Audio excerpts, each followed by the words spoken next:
Good afternoon. Welcome to the May 19th, 2015 Planning and Zoning meeting. If you could please stand for the Pledge of Allegiance, then a moment of silence. I pledge allegiance to the flag of the United States of America and to the republic for which it stands, one nation, under God, indivisible, with liberty and justice for all.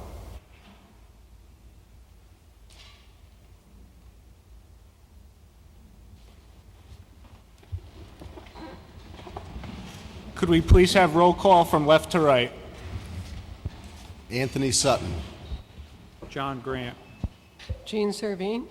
Edward Mead. Carl S. Moore. Tom Nickel.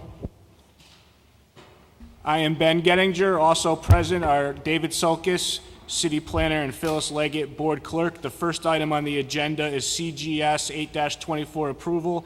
Request for approval under Connecticut General Statute 8-24 for the City of Milford's acquisition of a sidewalk easement at 72 Oldfield Lane. I don't believe anyone from the city is here, so if staff could just give a quick comment. The city wants to put a sidewalk in front of 72 Oldfield Lane, and they need an easement to do it. Thank you. Hearing that, would anyone like to make a motion or have a question? I have a question on that. I see that entire street is marked off for sidewalks. Why are we just doing 72 Oldfield Lane tonight? I do not know, but based on what the request is, when they're looking for an easement, that means that there's not enough room for one reason or another to place the sidewalk where they want entirely within the right-of-way that belongs to the city. So there's something going on with this property which requires them to ask for the easement. Another question. With that easement, that's city property and is maintained by the city or maintained by 72 Oldfield Lane?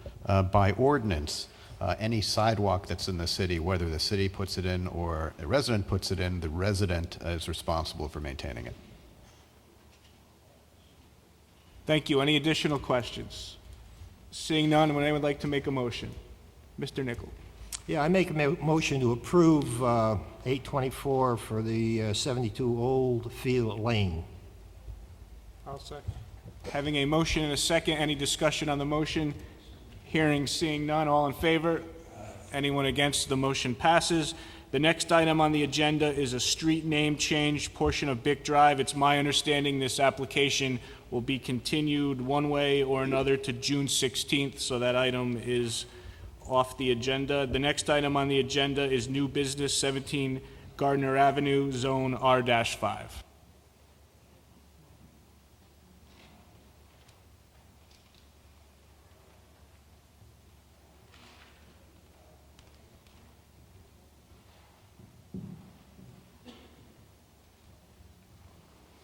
Good evening. My name is Rafael Amaya. I'm an architect. My office is located at 284 Raceburg Road in Orange. And I am here tonight on behalf of Ms. Kristen Blando and Ms. Bethany Biondi. The residence is located on 17 Gardner Avenue in Milford. This is map 27, block 455, parcel 9, zone R5. As a result of their house being washed off its foundation, resulting from Superstorm Sandy tidal surge in October 22nd, 2012, the house had to be razed, demolished. Accordingly, this proposal consists of a construction of an 804 square foot single-family dwelling to replace the original house. It is a one-story ranch with 2 bedrooms, 1 bathroom, matching the original house not only in size but also in appearance. The design was based on the assessment sheet and pictures furnished by Emmeline Harrigan. Emmeline. The top of footing will be elevated a minimum of 3.75 feet above base flood elevation. Flatbeds will be installed on the lower level. Erosion control barriers will be installed between the construction activities and the adjacent lands for the duration of the construction. There is no anticipated increase in the volume of the stormwater runoff. It must be noted that nearby Silver Sands Beach provide public access to the coastal waters. We have obtained approvals and authorization to proceed from DEEP, who issued a certificate of permission on January 26, 2015, signed by Susan Jacobson, and the environmental analyst, and certificate of permission dated January 26, 2015, signed by Brian Thompson, director. We've obtained also approvals from the U.S. Corps of Engineers with signature dated March 9, 2015, by Diane Reyes, Senior Project Manager. The Zoning Board of Appeals grant us a zoning variance because there was an encroachment on the front setback, and that's already granted. Also, the Milford Fire Department issued approval on 4/17/2015, signed by Robert Healy, Assistant Chief Fire Marshal.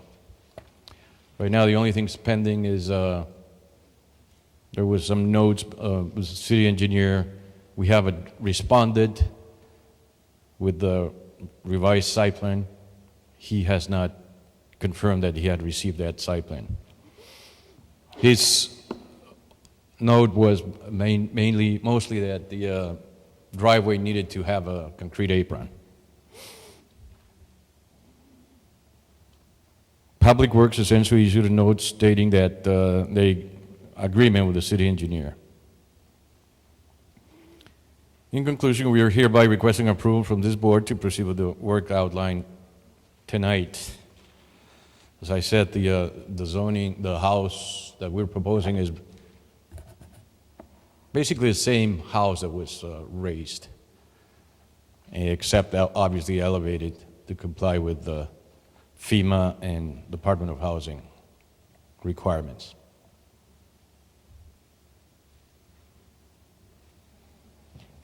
That's pretty much my presentation. Thank you. Any comments from staff? You have your report from Stephen Harris in front of you. It's fairly straightforward. The items that Mr. Amaya talked about from the engineering department are typical of things that will be taken care of before the permit is issued, and are always the condition of approval. Thank you. Any questions from the board? Mr. Nichol. Yeah, I was looking at the design of that floor. How many vents do you propose putting in there to relieve the pressure? Well, typically, the number escapes me right now, but we use the vents based on 200 square feet of floor area. However many, we have 878 square feet on the floor plan, so I'm thinking we should have at least 5, and that's probably what we're showing. I'm indicating 5 vents. I'm not talking Which about the 6 smart vents. I'm talking the pressure coming under the foundation, those hydrostatic valves or vents. Oh, you mean on the concrete slab? That's right. I think we're putting one every 20 square feet. Don't quote me on that. That's a good question. I think we do have that in the floor plan. I only see 2 on the floor plan. That's why I'm questioning it. That's what we have put at this point then, if that's what you're showing.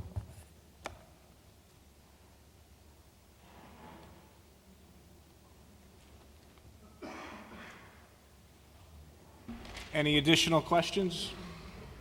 Seeing none, and would anyone like to make a motion? Ms. Servine. I think this application seems complete, except some of the issues with engineering that I understand will be taken care of. Correct. So I will make a motion for approval in accordance with the submitted plans, comments by engineering, Public Works, DEP, the fire marshal, and the comments regarding the corrections on sheet A1. Having a motion, do we have a second? I'll second. Mr. Grant, second. Any discussion on the motion? Seeing none, all in favor? Anyone against? Motion passes. Thank you. Thank you very much. The next three items on the agenda will be heard together. Their public hearing closed by 6/16/2015 by extension, expires on 8/20/2015.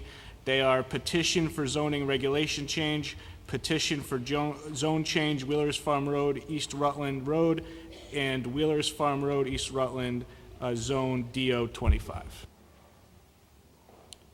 Good evening, Mr. Chairman and Commission members. I'm Attorney Tim Hollister, representing the applicant Milford Developers LLC and the property owner Wheelers Woods LLC. Mr. Chairman and Commissioners, before I address the zoning issue, I think I need to send a word to the public through you. And ladies and gentlemen, I apologize for having my back to you, but I did want to say a word about last Wednesday's wetlands hearing. After that hearing, after we'd actually concluded the hearing, including our presentation, we learned that the room change, which occurred within 48 hours before the hearing, had not been posted at Parsons as required by the staff. There was an error. It wasn't ours. I'm not casting blame. These things happen. But I do want the public to understand that we've been in touch with the town staff and with the city attorney, and we will be re-presenting our wetlands application on June 3rd, so the public will have a complete wetlands review and opportunity to comment. And again, it was an unfortunate situation which we learned about after the fact, but I just wanted the public to know the situation of that. So let me then return to tonight's zoning application. You recall that we opened the hearing on April 21st, and at that time I provided evidence of procedural compliance, the certified mailing, filing with the city clerk of the proposed regulation and rezoning map, and the sign posting affidavit. As you requested, the sign was redated and posted and maintained on April 28th through today, and I've given Ms. Leggett a further affidavit of that compliance. Let me take a moment to review the contents of the application that you should have before you at this time. So there is a memorandum dated January 23rd, 2015 from my law firm that talks about the current demand for rental housing and price-restricted housing in Milford, the region, and the state of Connecticut, and that was part of our original filing. Then you should have a booklet that has a architectural rendering on the front cover that's dated January 23rd. That was our basic original filing. And then when we were here on April 21st, we gave you some supplemental materials and a copy of the April 10th revision to the site plan. And I believe you have an 11 by 17 photo reduction as well as the full size of those plans.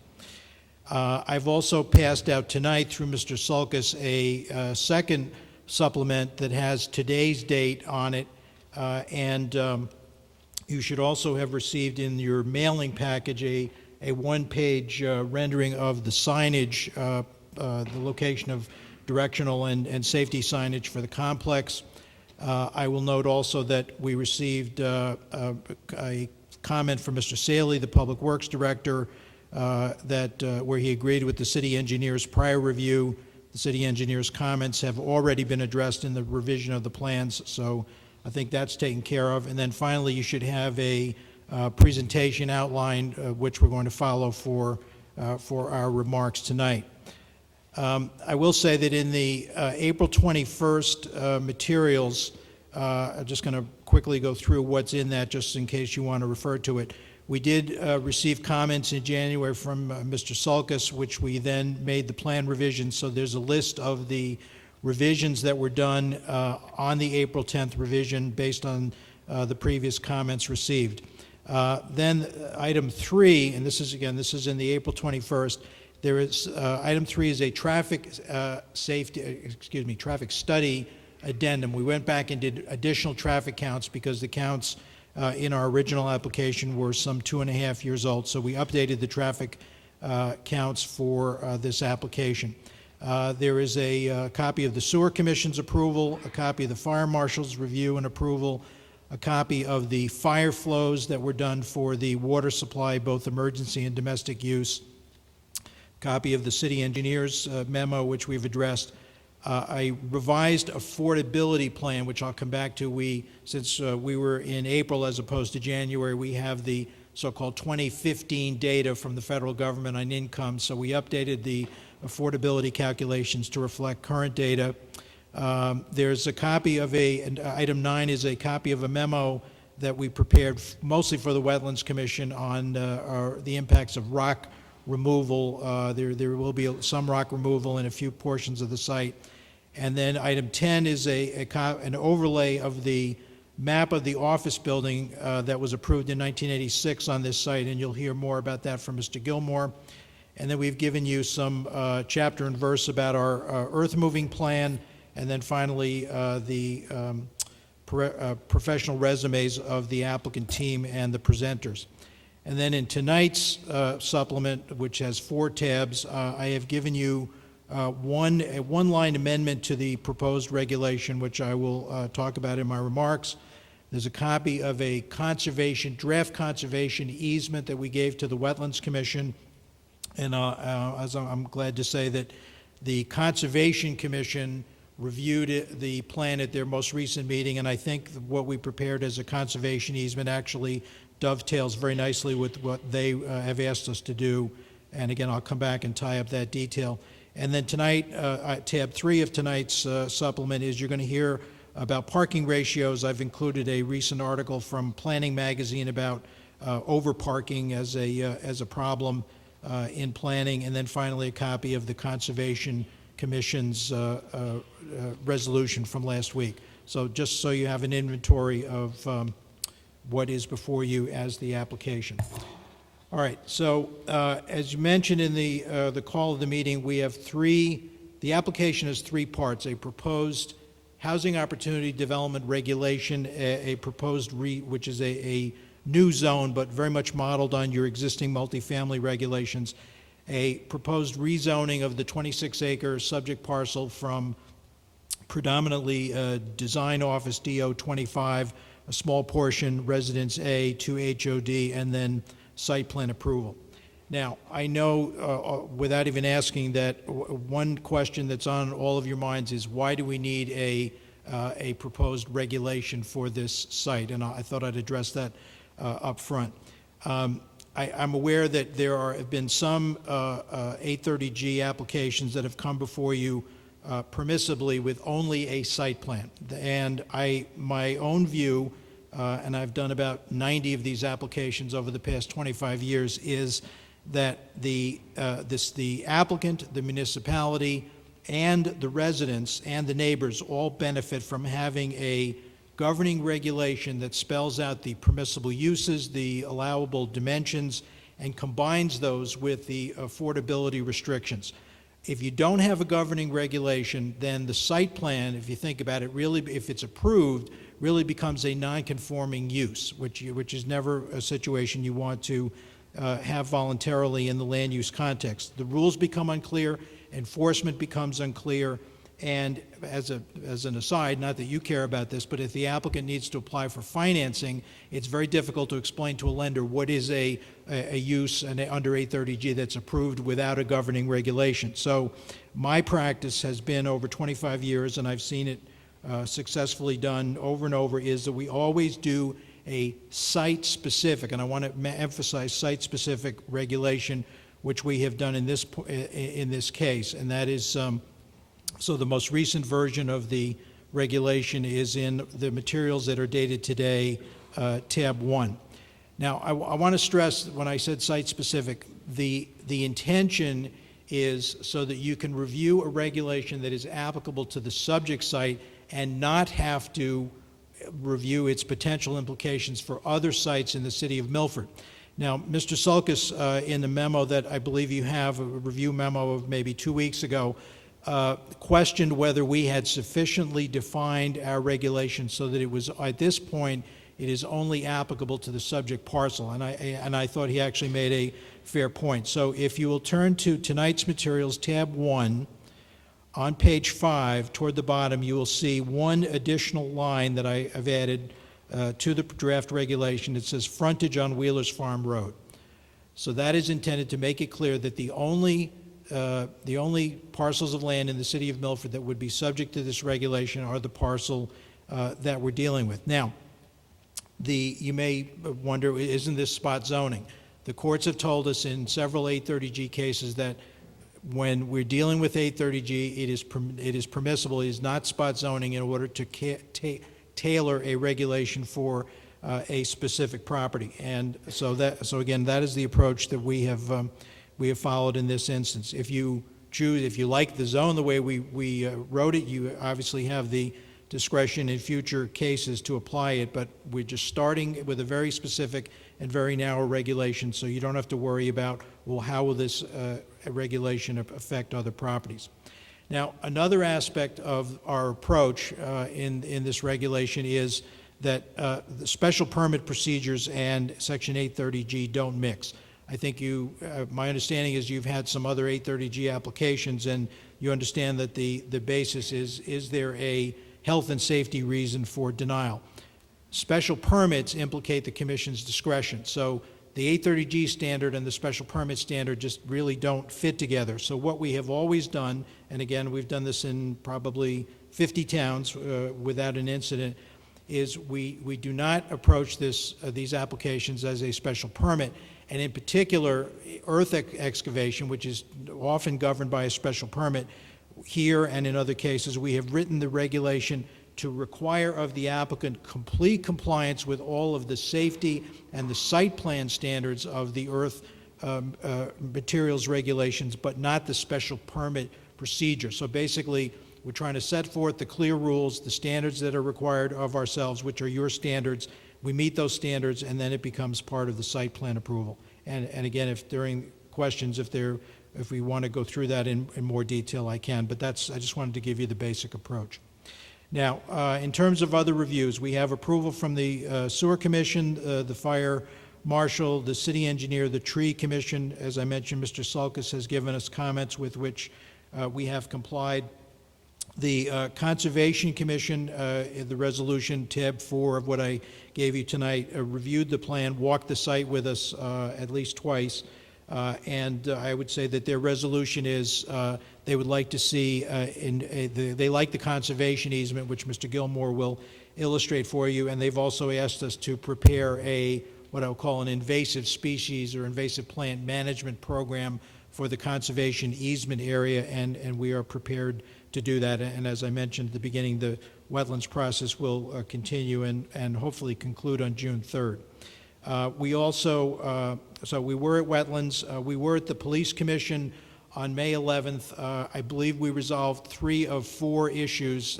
There was question about the inoperative traffic light that is at the location of our proposed entrance onto Wheelers Farm Road. The applicant stated that we would be responsible for reinstating that light at the applicant's expense.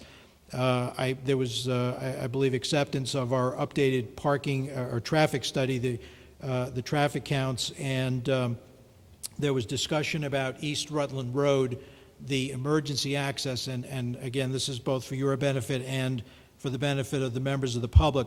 We made it clear to the Police Commission, I want to make it clear to this commission and also to the members of the public, the East Rutland access is absolutely going to be emergency only. Under no circumstances is that going to be a traffic vehicular access for residents of the development. It's going to be gated at both ends. The gates will be locked. Only the emergency personnel will be able to get through there. There is no intention to change that. It will be enforced, and we would welcome it as a condition of approval so that the zoning enforcement powers of this commission can back that up. So I just wanted to make that clear. Okay, so now we're going to follow the presentation outline that I've given you, which basically will start with John Gilmore doing the existing conditions and then the site layout, followed by David Sullivan, our traffic engineer, who will talk about traffic parking and emergency access. Jim Riviello is our architect. We'll talk about the building architecture, and then I will finish up with some notes on the affordability plan. We do have this in a PowerPoint form. I'm glad to see the sun has gone down so that it is visible. And Ms. Leggett, I will give you an electronic version of the slides after we're finished. So with that, I will turn it over to Mr. Gilmore.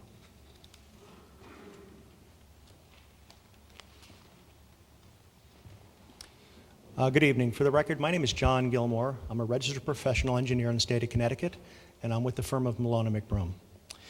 We were responsible for preparing the site plans which you see before you tonight.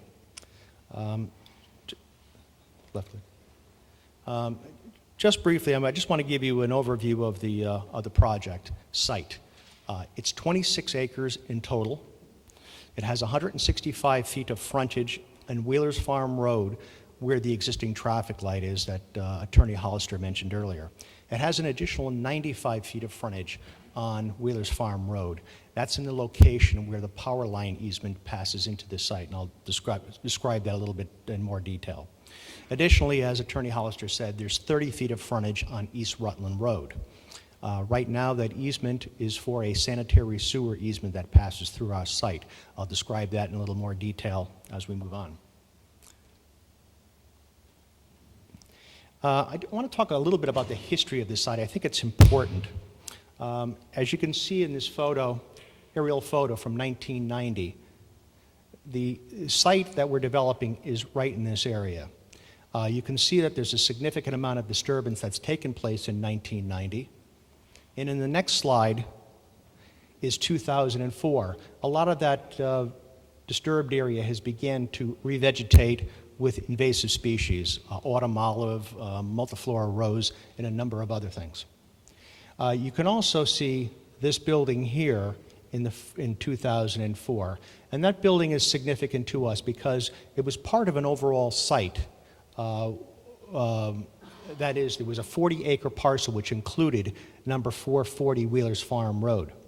That building was constructed.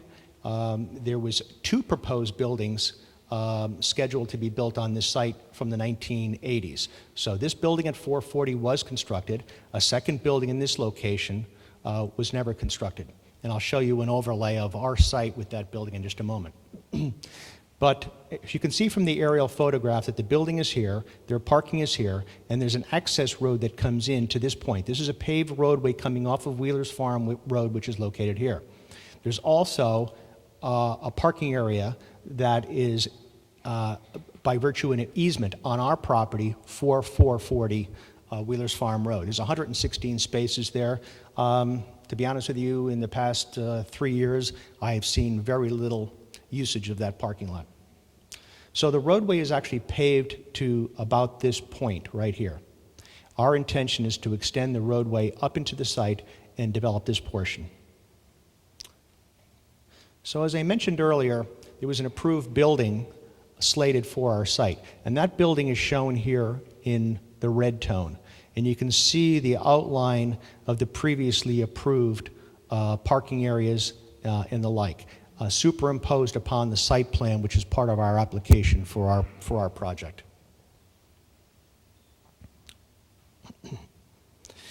Just to acclimate, I'm going to take a step back here.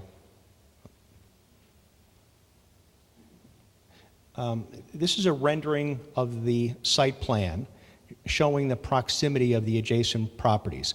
This is Crown Corporate Campus to our immediate north. This is the Merritt Parkway I-95 connector. This passing through the site is a power line easement, formerly CLMP. I think they now call themselves Eversource. And you can see the access drive coming in, the auxiliary parking for 440, and this is Wheelers Farm Road and East Rutland to our immediate south.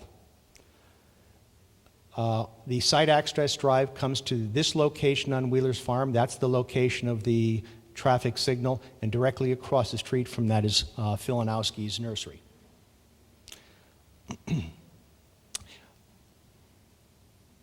The power line easement passes through the site, and in this location, this area is privately owned.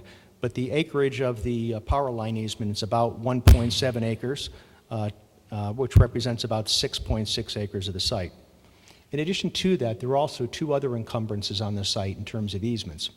There's a sanitary sewer easement that leaves the corporate campus and comes up through our site to this location, and there's a second easement that comes up along this edge of our site and through here. Those 2 sanitary sewer lines merge at this point and come down, and come down the access drive down to Wheeler's Farm Road. So that, East Rutland Road, I apologize. So the sanitary sewer line comes from this point down that gravel roadway down to East Rutland Road. The sewer line has been in existence since the 1980s when these buildings were first constructed. The sewers on our property belong to us, and there's a maintenance responsibility that we have to abide by. That easement, by the way, also includes keeping those easement areas free and clear of vegetation, which is why that access drive from this location down to East Rutland Road is in the state that it is right now. It's a gravel roadway, will remain as a gravel roadway. It's a gated access drive. It'll remain gated, and that's an agreement with the emergency services and the police department.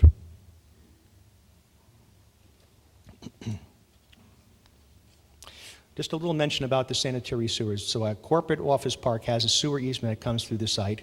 The second easement takes in the sewage from 440 and also from Southwick, which is located just off the map to the north on Wheeler's Farm Road. The zone for this parcel currently is DO 25, about 23 acres of the site. There are a couple of RA zones. One of them is located down here where the power line easement comes through, and there's another one down in this location along the sanitary sewer line that are zoned RA. Collectively, they total about 2.4 acres of the entire site. Also on the site, there's about 6.5 acres of wetlands. The primary wetland area is down through here. It also incorporates the power line easement area, but there's also a small isolated wetlands on the site. That totals about 0.2 of 1 acre. If we were to go back to the earlier slides, on those maps that showed the proposed office building from the 80s, it also shows site topography. In the 1980s, this little isolated wetlands did not exist. It was as a result of earthwork operations. We suspect that most of the earthwork that took place here was for the construction of number 440.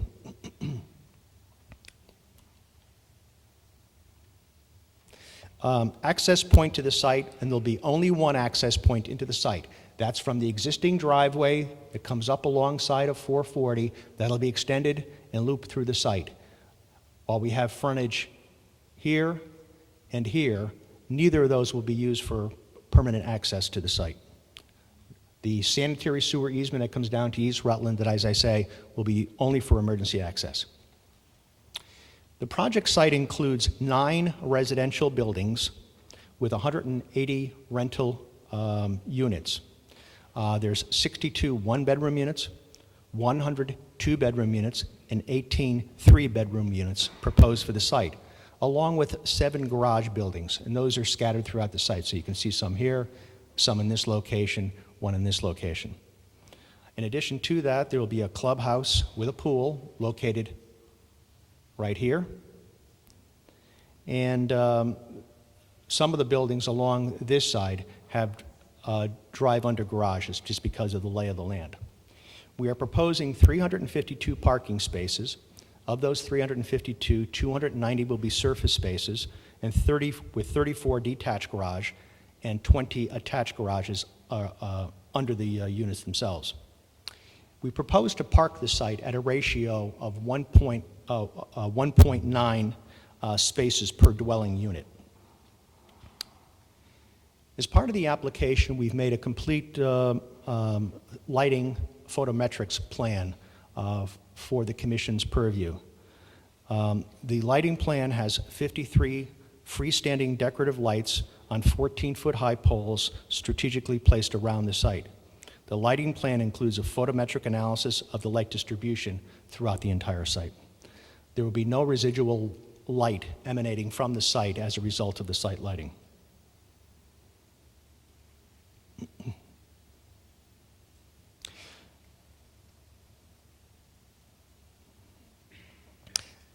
Again, this is the site. I just want to talk a little bit about the impervious coverage on the site.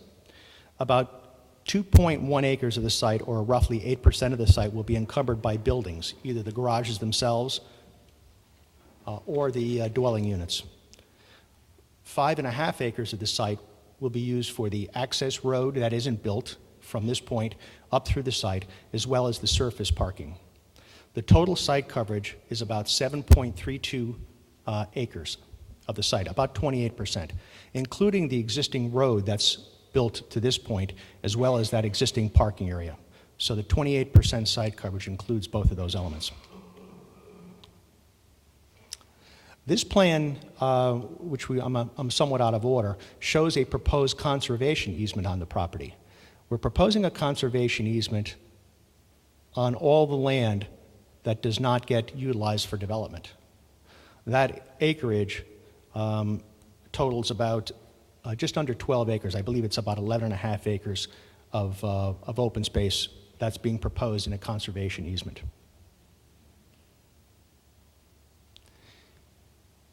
This drawing demonstrates some of the site amenities and features being proposed. It's not enough to build a residential development these days. We need to develop a sense of community that encourage residents to feel like they are truly part of a unique community. We are looking to attract progressive thinking people by offering amenities such as car charging stations, fire pits, and outdoor kitchens at the pool deck area. We will also develop a system where residents can rent bikes at the clubhouse.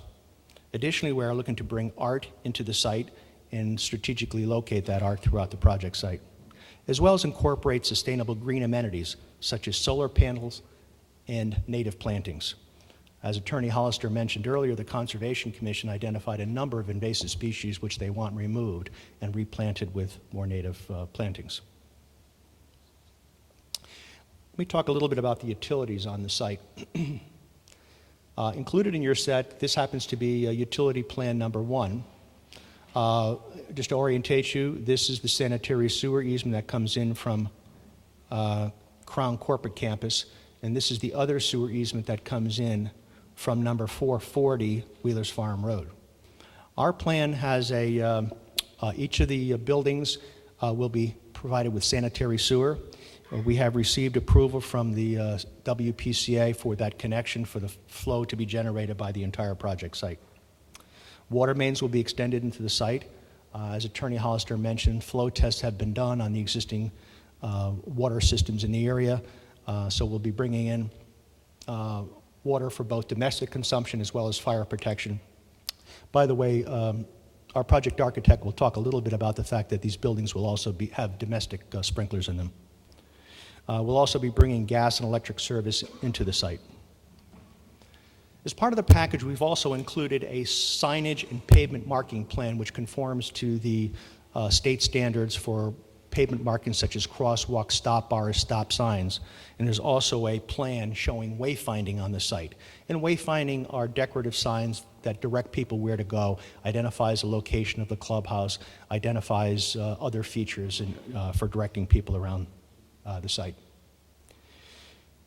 Stormwater management is an important element of any site plan, and we've developed a site plan which collects all the runoff from virtually every part of the site. So every impervious surface, that's not just the roads and the parking areas, but it also includes the rooftop of all the buildings.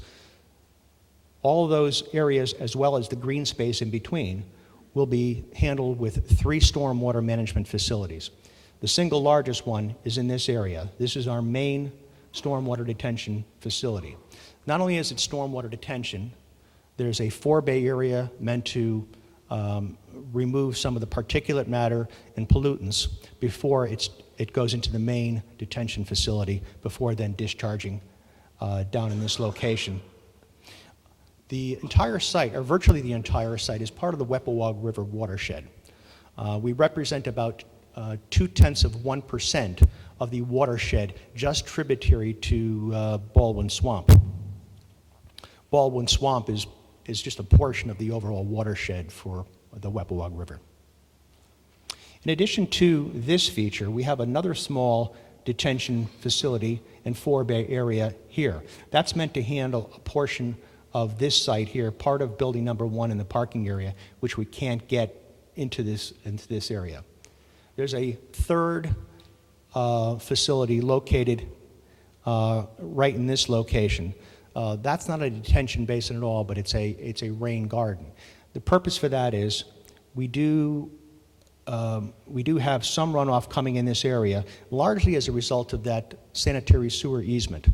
We are paving about the first 100 feet of that sewer easement because it happens to be on a fairly steep slope, and we've identified some issues with respect to erosion that's taking place out there. So we're paving a little bit of this area here, and then taking the stormwater runoff on that area into a rain garden or a biofilter before discharging it into the wetlands area down below.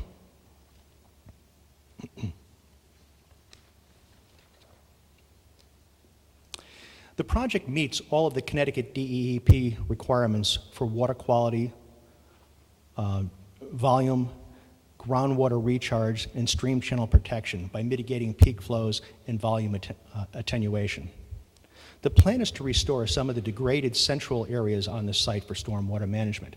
As I said before, this area has been excavated and began to experience some regrowth, not just this area, but the entire site, leaving behind this wetlands pocket. There was some thoughts about what the viability of that, and the Wetlands Commission is discussing that with us at the moment.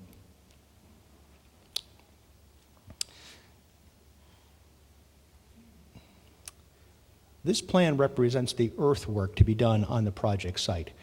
It's part of your package, and it includes a table here. Basically, the green areas represent areas of excavation, and the blue areas represent areas of fill. The darker colors represent the deeper excavations, and the darker blues represents the areas of greater fill. And that table is enumerated.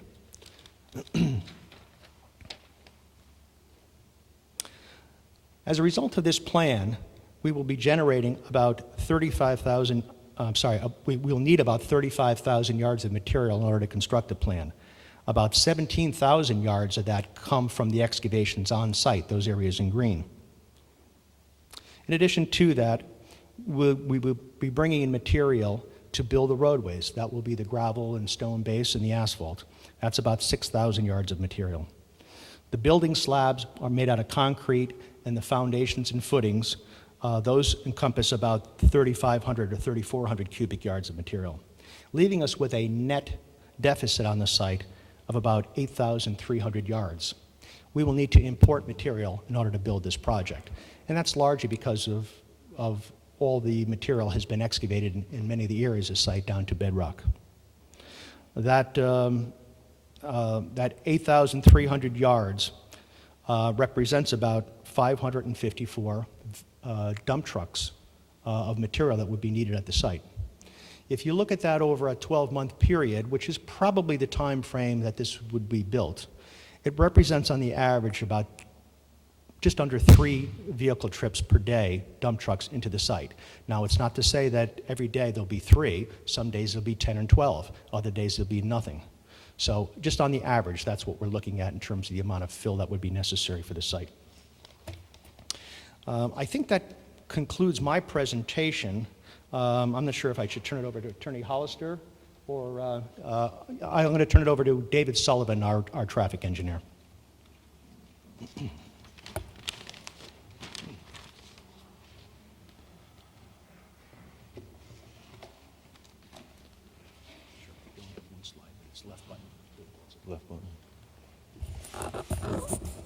Good evening again. For the record, my name is David Sullivan.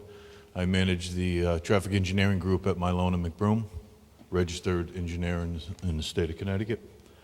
And before I start, I'll apologize because you'll hear some coughing.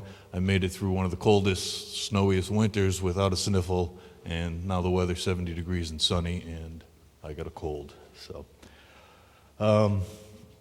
The traffic evaluations here really started back in 2013 when we first started looking at the traffic characteristics here. At that time, we had some traffic counts from 2012, some traffic counts from 2013, and the project kind of went dormant for a while. It was brought back to life, so to speak, last year. And we initially prepared a traffic report which was submitted to the commission in January 9th of this year. At that time, our counts were somewhere between 2.5 years old, somewhere in that range. And we thought it would be a good idea if we take a look and see if anything's changed. So we then issued an addendum, which was dated March 25th of this year, which went through our study area and updated all the counts. We looked at fresh accident statistics and things of that nature. So I'll talk a little bit about the findings, which, whether you're looking at the January report and the March report, are essentially the same. On the slide here, what you see is the study area. The intersection starting with the south is the site driveway, and then we go north to Wolf Harbor Road, the intersection of Wolf Harbor Road, the ramp interchange off of the Parkway on Wolf Harbor Road, and then Wellington Road intersection on the other side of the Parkway. So that was the extent of our study area.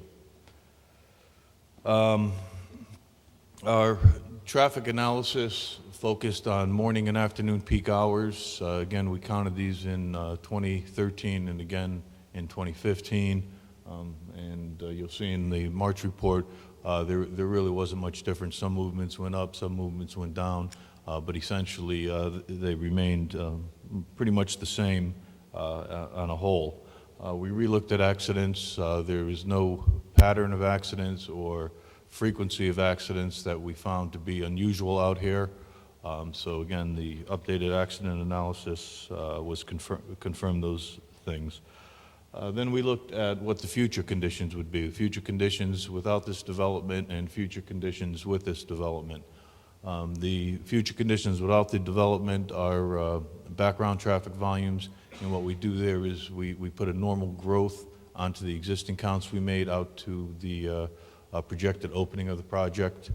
And then we add on development that has been approved and hasn't been built yet. We add that onto it, and we make the profile of what will be traffic if nothing ever happened on this site. And then we generate traffic for the site based on the development plan. We look at the volume of traffic that would come in and out during the peak hours, and we look to see which way it's going to go. And to determine what we call the distribution, we look at the journey to work, the census data, journey to work data, which tells us people that live in Milford where they typically work.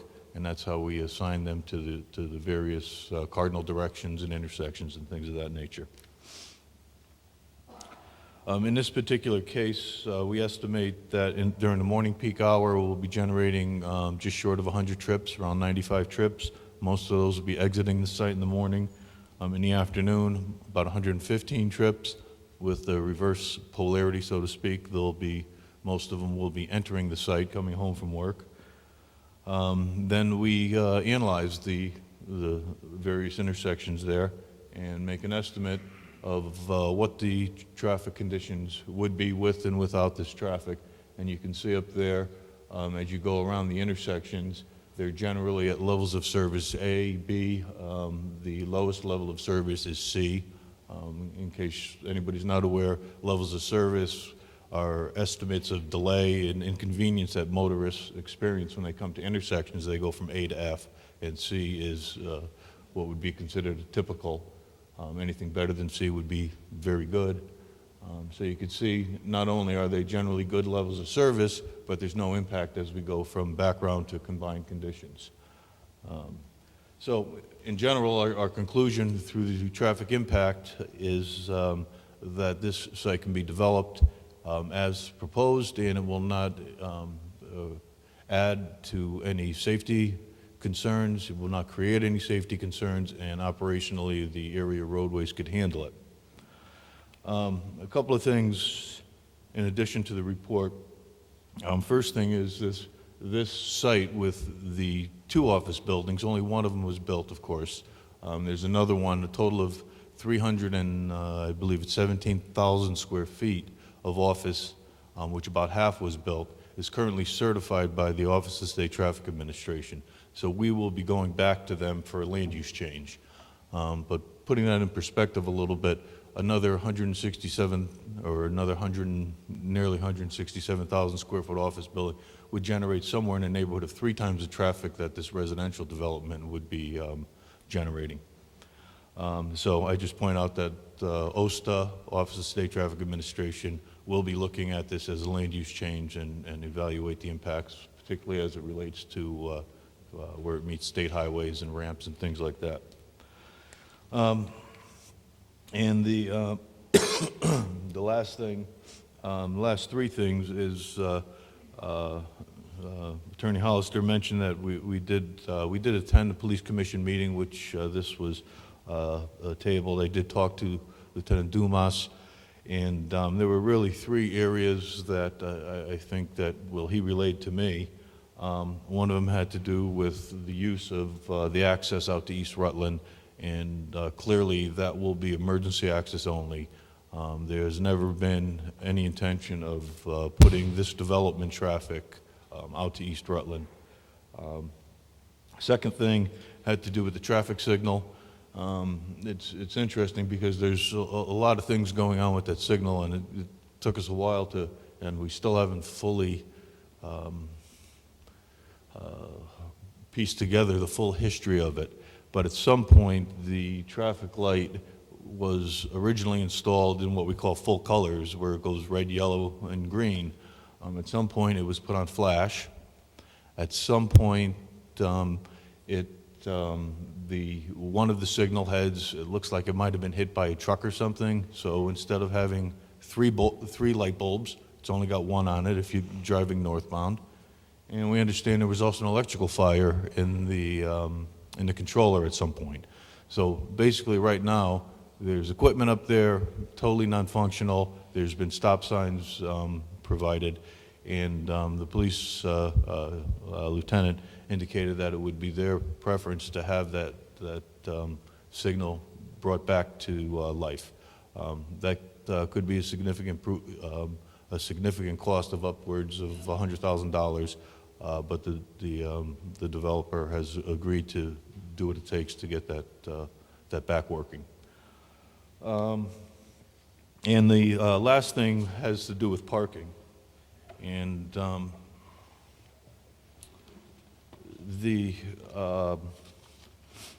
from a pure parking demand standpoint, this isn't the first time in my too long of a career that we've been asked this question about what is the right parking for multifamily units. And we started back in 2000 collecting data, and I can't even remember what projects they were for, but I went back in the archives and grabbed that data. And then back in, I'd say probably 2008 or so, 2007, 2008, came up again. We went and collected some more data to get a more current database. We did this again in 2011, 2012, and we just did it again with a couple of facilities in Milford, the Avalon off on Woodmont Road and 1060 New Haven Avenue, which was actually brought to my attention from Lieutenant Dumas. And I'll hand out a letter, but I'll jump to the conclusion. Overall, we have about 60 data points, and by data points, it's probably 20-ish sites throughout the state, all in suburban areas. And we compared that on Thursday nights, Saturday nights, and Sunday nights. Most of them have the highest demand on Sunday night, but some actually had Thursday night higher demands depending on the community. But of the 60 some odd observations we made, all except one had parking ratios significantly lower than what's being proposed here. Per unit, this development will have about 1.93 parking spaces per unit, almost 2 spaces per unit on an aggregate. Out of all these data points, the vast majority are under 1.5, and many of them are under 1.3, 1.2 parking spaces per unit. So I'll hand that in. And the one data point, and it was at a 36-unit condominium development in Stratford on the water, I believe, had 1.97. So it was the highest point out of all 60 was right where this one is. But I'll pass these out because it is somewhat overwhelming how consistently lower multifamily developments do generate parking at. So.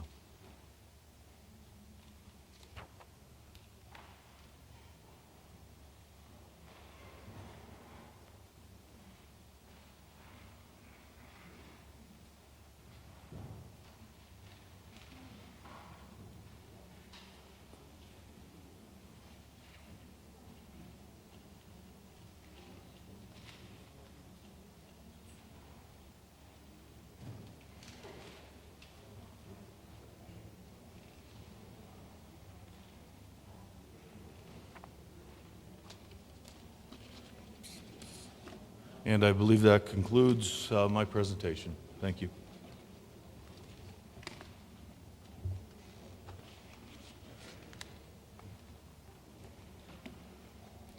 Hi, good evening. My name is James Riviello. I'm a licensed architect in the state of Connecticut. My firm is located in Philadelphia. We specialize in working for private developers and home builders. We do all types of residential construction, as well as retail and office. I'm sorry. Okay. Do you want me to repeat that? Sorry. Sure. Okay, sorry. My name's James Riviello. I'm a licensed architect in the state of Connecticut. My firm's called the Martin Architectural Group. We're based out of Philadelphia. We specialize in working for private developers and home builders. We do all types of residential work as well as retail and commercial and office buildings. Let me go first. Okay, I'm going to discuss a few items. The first thing I'm going to talk about are the building elevations. What's important about those is that there's specific architectural standards, guidelines that we are designing to, and I believe that we will be meeting. Then I'll walk through the floor plans briefly for you. I'm going to touch on handicap accessibility. I'm going to talk a little bit about building materials. Then I'm going to discuss energy efficiency and green building features. And then finally, I'll conclude, kind of tie it all together. So this first slide here represents the typical building on the site. There's 9 buildings on the site. 2 of them are one type of design. The other 7 is this design that you see here. The only difference is there's one of them that is a half a building, building number 5. What these are 3-story apartment buildings. They're limited in height to 35 feet from the average grade around the building to the mean height of the pitched roof. Okay. Now, according to the architectural standards, we're to design something that is a traditional architecture, and I believe that's what we've done here. Some of the elements, to me, of a traditional architecture are the sloped roofs that you see there. We're using double-hung windows. You can see some dormers up on the roof. We're using gable ends, and we're creating those features on the sides, which I'll call turrets.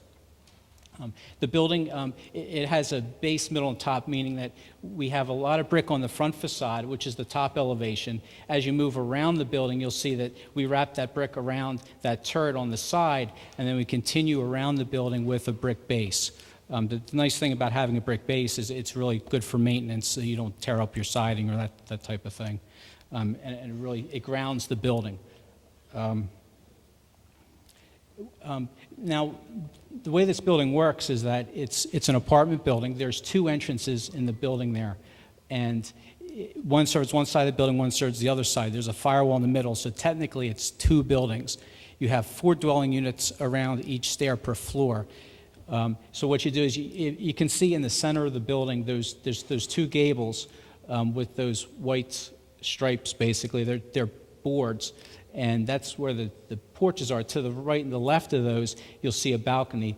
That's where the entry is into the building. And again, that's using a traditional canopy over top your entry with a nice with a nice fence, on top of it.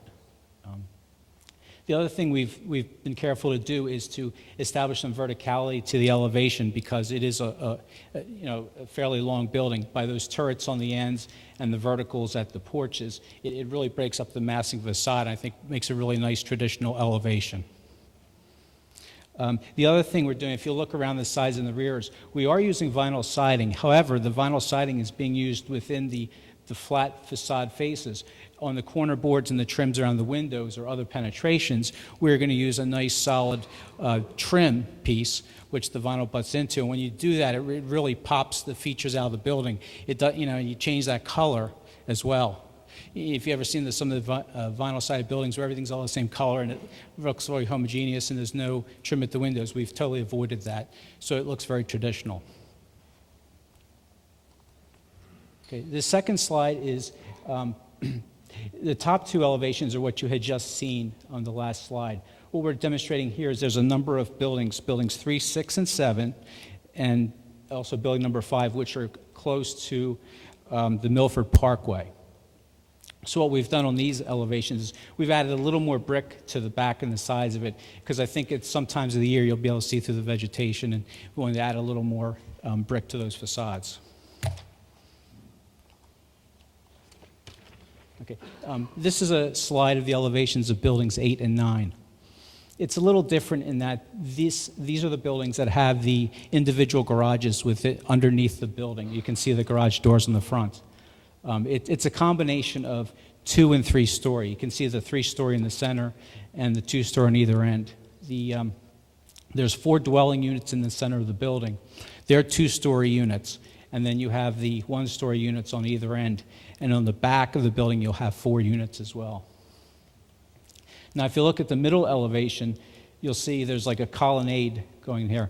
That's kind of like the entryway for the back 2 units, actually, and then the units above as well.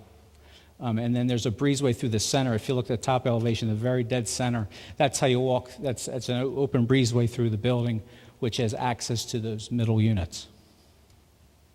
Again, we're limited to the same restrictions for height. We're using quality materials. We're creating verticality within the elevation to keep the overall width of it feeling really nice traditional architecture. This slide represents the clubhouse. Again, we're using the same elements. It all kind of ties together. We're doing a little bit of an upgrade in that it's a little hard to see on here, but we're going to put some metal roofing at that entry, which is the center piece on the top elevation. Again, on both corners, we're accentuating the corners by creating those turrets and bringing those roofs up. We're running the brick all the way around the building to form a base, and we're punching out the openings with nice trim at the corners and all the window openings. You'll also see some brackets and other traditional elements in the facade. The two images to the bottom right, that's the entry monument out at Wheeler's Woods Road. Again, it actually looks very similar to the top of the entry to the clubhouse. Kind of ties all the architecture together and that expectation of what's going to be beyond when you see it at the street. Oops, went the wrong way. Okay. This slide is the plans. Now that we've talked about the elevations, to me that was my biggest concern on this. These type of residential apartments are very common. We design these very often. Again, I was talking about, you can see, if you look at the bottom, the 24 unit, you have the stair at the front and there's 4 units that wrap around that stair. You walk up the stair, they're the same units that stack in the building. Again, we talked about there's 1, 2, and 3 bedroom units. What you'll see in here on like the 2-bedroom units, the ones in the kind of the back middle, the living spaces are all open. You have a living, dining room, and kitchen space kind of open, and you have a bedroom suite on either side. One has a totally private bathroom. The other one has a bathroom that's also used for the public spaces within the unit. The corner units, the 3-bedroom units, what's really nice about this design is as you walk in, you can see there's kind of a diagonal created through the unit. So you're walking through your foyer, through your living area kind of in the center, and then out to the corner where you have the kitchen. And walking in and seeing that and walking through that diagonal makes the units feel really expansive. What else did I want to say about that? Okay. We're going to have amenities such as walk-in closets. Each unit has laundry spaces, and they have large baths as well. This next slide is of the clubhouse, and a little more of a blow-up of the entry monument on the right. But what we've done here is as you come in through, you see that big center element, you walk in through to the foyer, it opens up, there's a two-sided fireplace you see through, and then as you move through that, beyond that, there's a big grouping of windows that you can see out over to the pool. That's a community gathering space, and there's some kitchen space to the right that can be used. I guess it could be rented out. That's up to the management company to kind of figure that out. To the right side are the pool equipment room and the leasing offices. To the left, you have the fitness center and the locker bathrooms. And what we do there is we have a separate corridor, so there's the opportunity that you could lock down the rest of the building and keep that function open at different hours if you'd like. Okay, now this is the floor plan for buildings 8 and 9, which are a little different than the last design. You can see on the top drawing is the ground floor plan, and you can see the individual garages. Each unit gets a garage except for the 2 one-bedroom units on the upper right and left-hand corners. They would just have on-street parking. On that plan, you can see on the right and left side the colonnade I was describing for your entry from the street back to the units above and the back unit and the breezeway through the center. These units are a little different. I mean, being arranged as a 2-story unit in the center, the bedrooms are all up on the 3rd floor, and the living spaces are on the 2nd floor. The 2 end units over the garages, they're 2-bedroom units. They're a little different layout. Both bedrooms are next to each other with the main living space on the corner, which is really nice. You get a lot of great views from there. And again, they're similar with large baths and laundry spaces. I just want to talk about handicap accessibility briefly. One of the reasons there's they have those large spaces is that the requirements for adaptability in the state of Connecticut, there's extra requirements that above what the national standards are. So basically, every ground floor unit which becomes accessible is also adaptable for wheelchair users. So additional space is required, and because it's wood frame and you want to stack everything as you build it, we keep that theme going up through the building with those large spaces. Okay. The other thing I want to talk about briefly is materials. You've been submitted a Schedule A with the materials for the project. Just a quick highlight, the building structure, John mentioned, we're going to have concrete slab on grades, there's no basements. The structure's all wood frame trusses, floor trusses, roof trusses. The project will be sprinkled per NFPA 13R system, which is a residential sprinkler system. The exterior walls, again, they're wood frame. There are going to be a lot of brick veneer on the front facades. We're using the vinyl siding integrated with the upgraded trims. Asphalt roof shingles. There's also some areas we talked about where we're going to have some metal roof. And then, we're going to have those wall panels. They talked about to highlight different areas, brackets and large roof overhangs. As far as interior finishes, it's basically, it is to drywall, walls and ceilings painted, wood-based trims. Living spaces right now are intended to be carpeted. We might have some options to upgrade to like some kind of luxury vinyl tile or something like that. Kitchens and baths will most likely be ceramic tile floors. Go to the next slide, I think. Okay, energy efficiency. The buildings are required to meet energy codes based on the national model codes. There's prescriptive methods and calculated methods, and we'll get into that as we design it. The code requires such thing as air sealing penetrations at walls and ceilings. Proper installation of insulation is very important. Units will have programmable thermostats. We'll have insulated and sealed ductwork. And lighting we provide, 50% of it has to be efficient type bulbs. As far as green features, which aren't necessarily a code requirement, we're committed to doing a level of those green features, such as we'll have Energy Star appliances. We're going to look to specify low or water-efficient plumbing fixtures, low VOC paints. We'll have the contractor recycle waste materials. We're probably going to specify more efficient doors and windows than is required by the code minimum. We're going to have walk-off mats at the common space, like in the stair towers, at the clubhouse entries.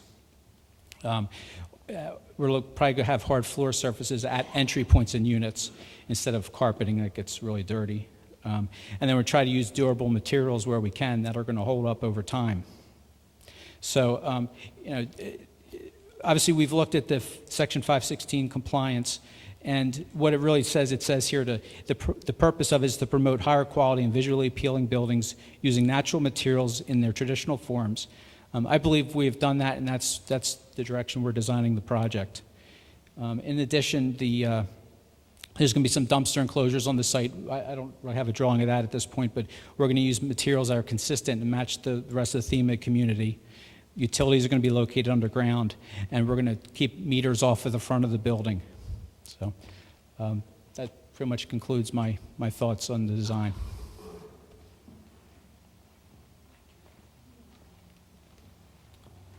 For the record, Tim Hollister. Actually, we did submit a photo of the proposed dumpster enclosure showing that it is architecturally consistent with the buildings.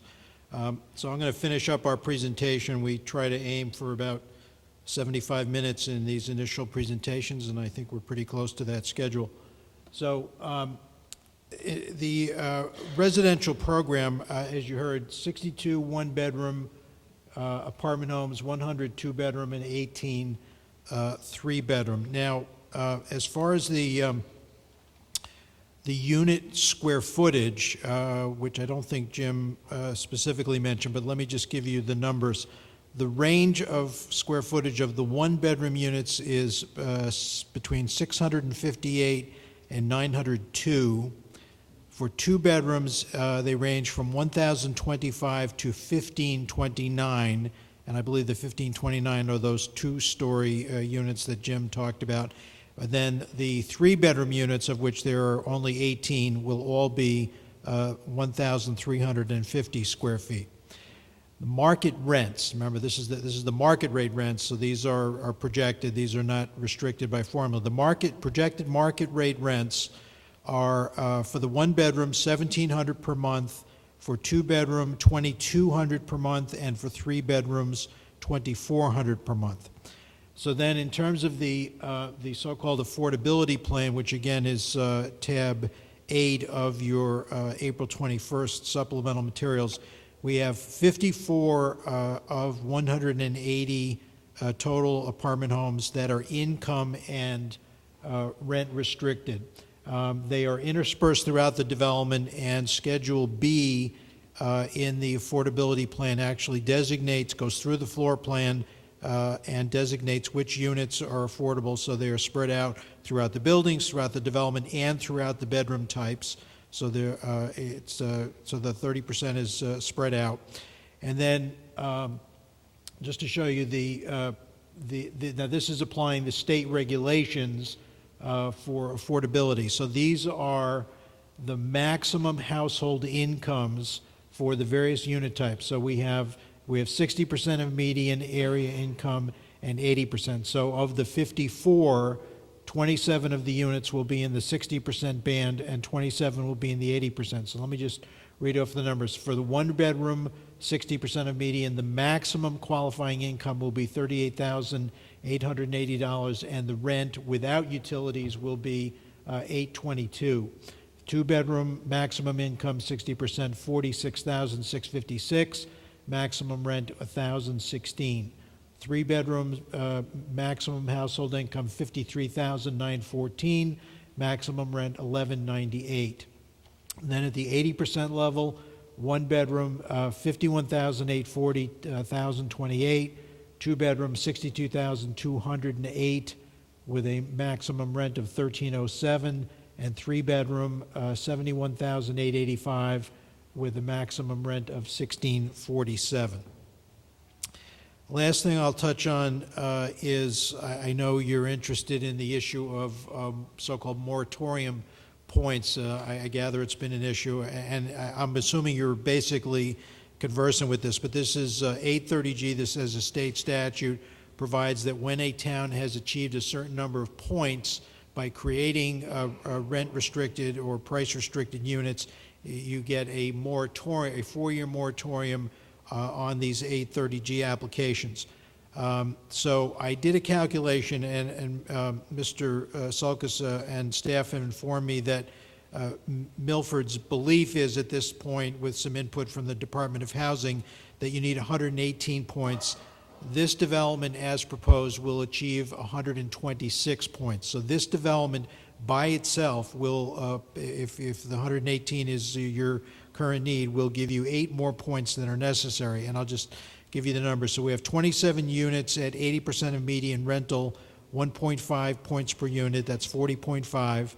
27 units at 60% of median rental, 2 points each, 54, and then 126 unrestricted units, or so-called market units, at 1/4 point, 31.5, total 126. So if that's of interest, that those are the numbers. So, Mr. Chairman and Commissioners, I will conclude by saying that we think the site here is a good location for multifamily. As you've heard from Mr. Gilmore, the plan has been oriented to the portion of the site that has been previously approved for development of the office building and has been highly disturbed during the construction process. And the rest of the site will be in a conservation easement, and we are working with the Conservation and the Wetlands Commissions to improve the environmental quality, the water quality, the invasive species removal, all the environmental aspects of that conservation easement, which is about 40% of the site. And then I hope it's evident this will add some economic diversity to the housing stock of the city of Milford. And if we get to the point of issuing building permits, you'll have enough points to apply to the state for a moratorium. So, Mr. Chairman, we're going to stop right here at this point, and obviously we're here to answer questions, but thank you for your attention. I hope it was succinct yet detailed, and I hope we hit the right balance. Thank you. Thank you. Any comments from staff? Not at this time. Thank you. Any questions from the board? Ms. Servine. I appreciate your effort to try to create a sense of community. In my mind, there was something missing from that, and that was the issue of children. You're going to be having, 18 3-bedroom, 100 2-bedroom, and to me that means children. And I think my very rough analysis would be maybe around at least 50 children in that complex. Now, I would wonder if there'd be any area for them to recreate in, to have a play area. I'd be concerned about safety, walking to the bus along the access road, and pedestrians as well as children, a walkway along the pedestrian road. And I don't know about what the gazebo down by Wheeler's Farm Road, but would there be a bus stop for children? All right, Commissioner, I can start, and maybe Mr. Gilmore can fill in. We have looked at the possibility of a bus shelter, school bus shelter along Wheeler's Farms Road, and if there's a demand for that, we can do that. We do have a clubhouse and a pool amenity. I will say that in general, in my experience and the experience of our development team, 1 and 2-bedroom rental units generate very, very small numbers of school-age children under 18, far fewer than I think is the common perception. I will agree that a 3-bedroom unit is going to have most likely school-age children. I believe you threw out a number of 50. I'm going to say it's going to be more like half that, and that's based on studies that have been done. Well, ladies and gentlemen, I'm sorry. I'm just quoting statistics, which you can look up. Okay, I understand there's a popular perception especially in, if I can use the word, affordable housing, that there's all kinds of school children. The reality is that that is simply not true. It is simply not true. And so we can make provision. We have made provision with the clubhouse and the pool. We can add a bus shelter. We could add a tot lot if we think that that's warranted. I know, John, do you want to add anything to that? Oh, yeah, and obviously if we have a bus shelter, we would provide a sidewalk down along the access way. Thank you. Got more, but go ahead. Any other questions from the board? Ms. Servine?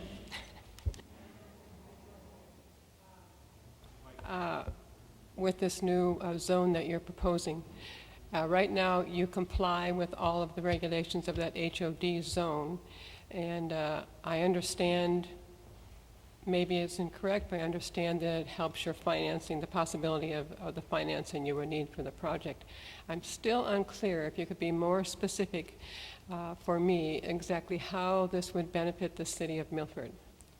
I'm sorry, I missed and exactly how. Could you elaborate or be more specific? This is a question you expected, I think, how this can really benefit the city of Milford, Okay. the Well, HOD zone. Yes, having a regulation in place benefits the city and the residents, and it's simply a matter of having clear rules as to what are the allowable uses of the site, what are the dimensions and the restrictions that are imposed on the use and the operation of the site, and then there's the matter of enforcement, because if you don't have clear rules, everybody's sort of at sea if there's an issue that comes up. For example, the affordability plan. So what we try to do in the regulation is combine, and I used the term site-specific. I could have used the word customized. The intent is the same. But what we're trying to do is create a land use regulation that combines the land use with the affordability restrictions, so everybody understands what is allowed on the site, what isn't allowed on the site.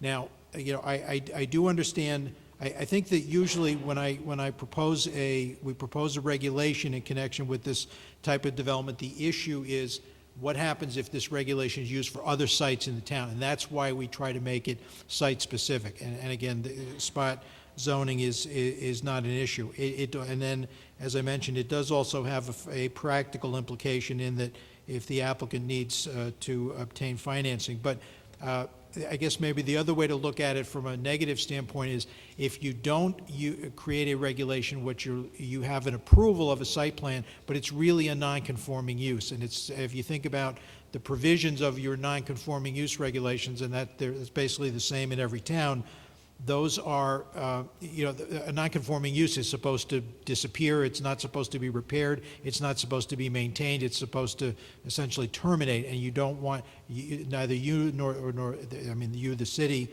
nor the residents want to be in that situation. So I will clearly state, Commissioner, this is a matter of preference and policy. I can't represent that it's a legal requirement under 830G, but it is my professional opinion and borne out over more than 50 developments that this is the best practice for everyone involved. So that's the best way I can explain it.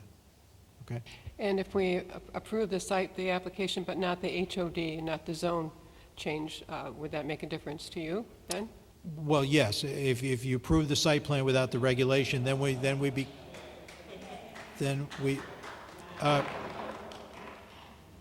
and gentlemen, I'm just going to ask for common courtesy. Thank you. If you approve the site plan without the regulation, then we end up with the non-conforming use that I'm concerned about. And by the way, Mr. Sulkus has given us some very good suggestions on the. So I mean, we certainly are in a position in this process right now to tweak the regulation. If there are ways that we drafted it that you want to see improved, this is the time to do that. We can. We're certainly don't claim to have cornered the market on wisdom in that. So, okay. Any other questions from the board? Ms. Servine, you have more? Ms. Servine? I have a couple. You may have already covered this, but is there going to be a designated parking area for visitors?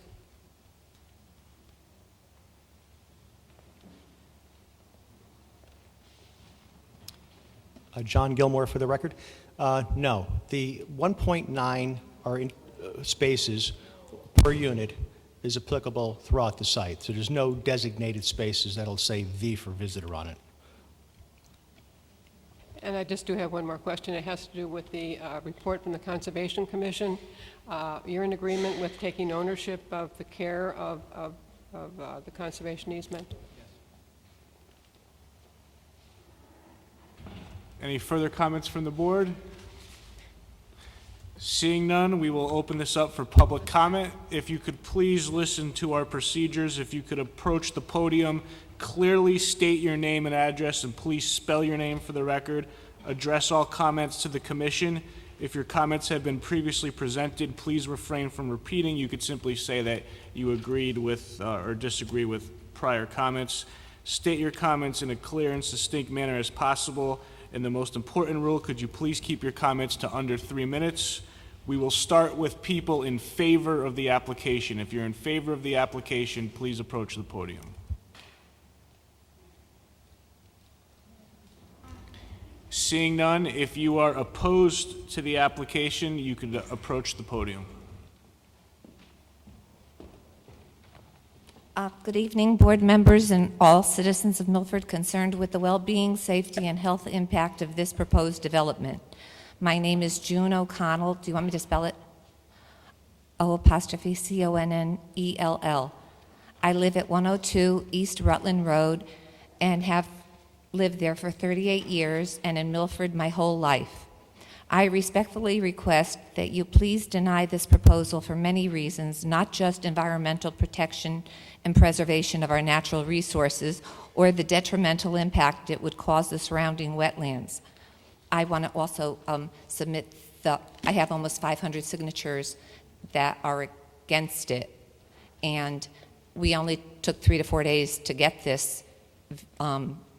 Cars passing by on East Rutland Road and 2 hours outside of expect discount. Can I do that, or should I wait? You can do it now. We'll stamp them into the record. Okay. You could bring them here.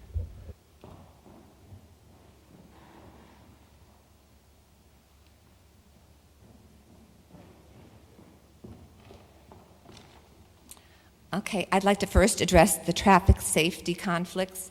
The traffic is terrible and extremely dangerous, not just to wildlife and children, but to everyone. East Rutland Road cannot withstand any more traffic.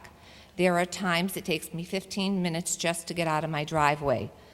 We've lost pets hit by cars, our stone wall has been repeatedly knocked down, and the neighbors just had their fence taken down when 2 vehicles tried to pass side by side. It's much too dangerous, especially for our children. Another issue is the citizens of Milford should not be forced to bear the financial burdens that this project would create.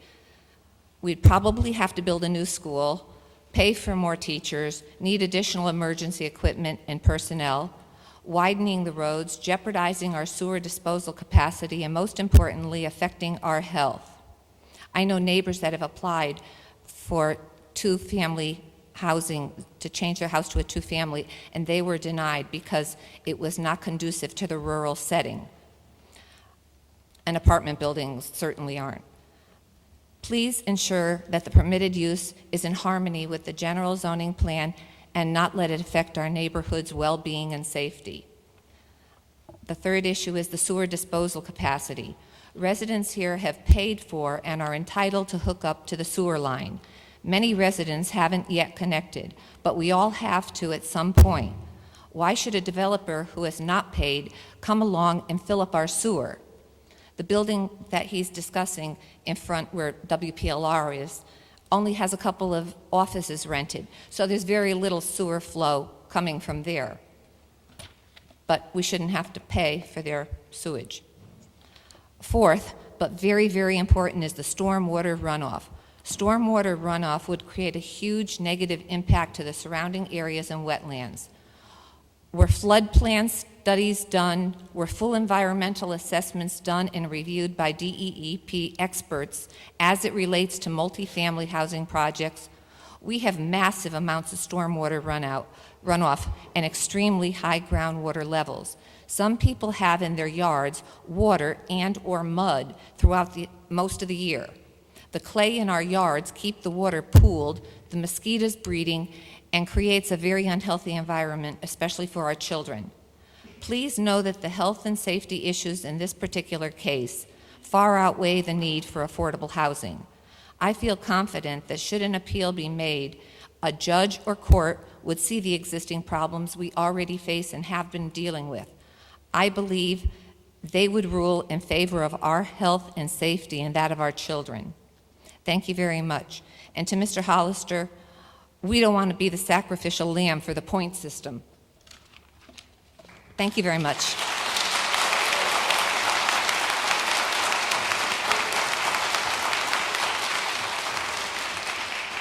My name is John Richardson. I live at 103 East Rutland Road, and I agree with my neighbor as far as the stormwater runoff. But the access road that you're talking about, that the gentleman said would stay gravel for an emergency purposes only, is to the right of my next door neighbor's house.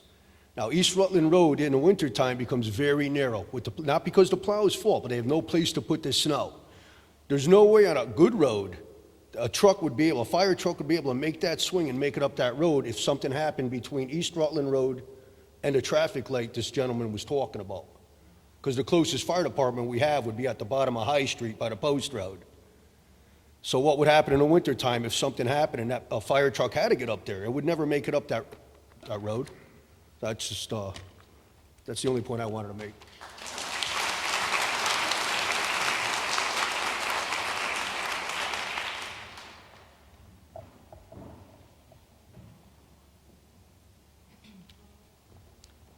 My name is Ruth Krasenix. I live at 86 East Rutland Road. I strongly oppose amending the zoning regulations to create a new Housing Opportunity District zone, HOD, amending the zoning designation of 26 plus and minus acres located at Wheelers Farms Road, East Rutland Road from the Design Office District, DO 25, and residential 1 acre R-A to an HOD zone, and site plan approval for a multifamily community of 180 apartments with 316 bedrooms. East Rutland Road and Wheelers Farms Road were not intended for multifamily housing. The proposed access road on East Rutland Road, if only an emergency road, is too narrow to allow a fire engine or other emergency vehicles to turn into it. It will become another road used to enter and exit the apartment complex since it's closer than going out onto Wheelers Farms Road. It will cause more traffic, more accidents, and more problems. The developer from New Jersey will eventually apply for widening the roads, more taxes for us. Public safety is the issue. There's too much development and business traffic on Wheelers Farms Road. Southwick Condos is a condo community with 1 phase built and 2 more phases already approved for building. Crown Corporate Campus has 5 buildings for offices right now. Boys and Girls Village has traffic. Merritt Crossing at the entrance to proposed apartment complex has 12 businesses listed. Since the building is half empty, with this zoning change, they can file for bankruptcy and turn this into apartments and more traffic. Filanowski Farms is another business and traffic on Wheelers Farms Road and just across the street from Merritt Crossing. Cornerstone Christian Center is on Wheelers Farms Road and next to Filanowski Farms. On top of this, 42 acres next to Southwick Condos is pitched to developers too. The area is too congested now. Public safety is also an issue for East Rutland Road. Too dangerous to allow another access road to be added. It's too narrow, traffic is too fast with accidents happening now. I even find pieces of cars on my front lawn. Large trucks and moving vans can't clear the Merritt Parkway underpass and back up onto Chevelle Place to turn around. Dangerous backing out of our driveways, and my driveway is opposite the proposed access road. Hazardous getting our mail. Mr. Olinsky was killed on Wheelers Farms Road getting his mail. 3 dogs, 1 deer killed at the end of our driveways, and animals killed under the underpass. Bic, Subway, Aero Cement, and Chrysler Redeemer Church all use East Rutland Road. Up to 15 cars are backed up in the morning at the East Rutland Road stop sign going to Wheelers Farms Road for access to I-95 and the Merritt Parkway. There will also be a tremendous environmental impact on the area due to the 2 wetlands situated on the 26 acres. Over 5,000 species of animals and plants live in wetlands in Connecticut. The animals will be affected, even if the apartment complex is built 100 to 150 feet away from the wetlands. The animals will be disrupted and impacted by the construction, wander through our yards, and be killed in the roads. I had 2 northern harrier hawks visit my heated bird bath this winter. They are an endangered species. No doubt they are from the wetlands across the street. I speak about wildlife at the Beardsley Zoo as I'm a docent. Milford is becoming a city with no rural area left. I have talked to people that are moving away now because of overdevelopment, not because of affordable housing. Milford is no longer, quote, the city with a big heart, end of quote. It is becoming a city with no heart for its residents, but a big heart for developers. Please vote no against amending the zoning regulations.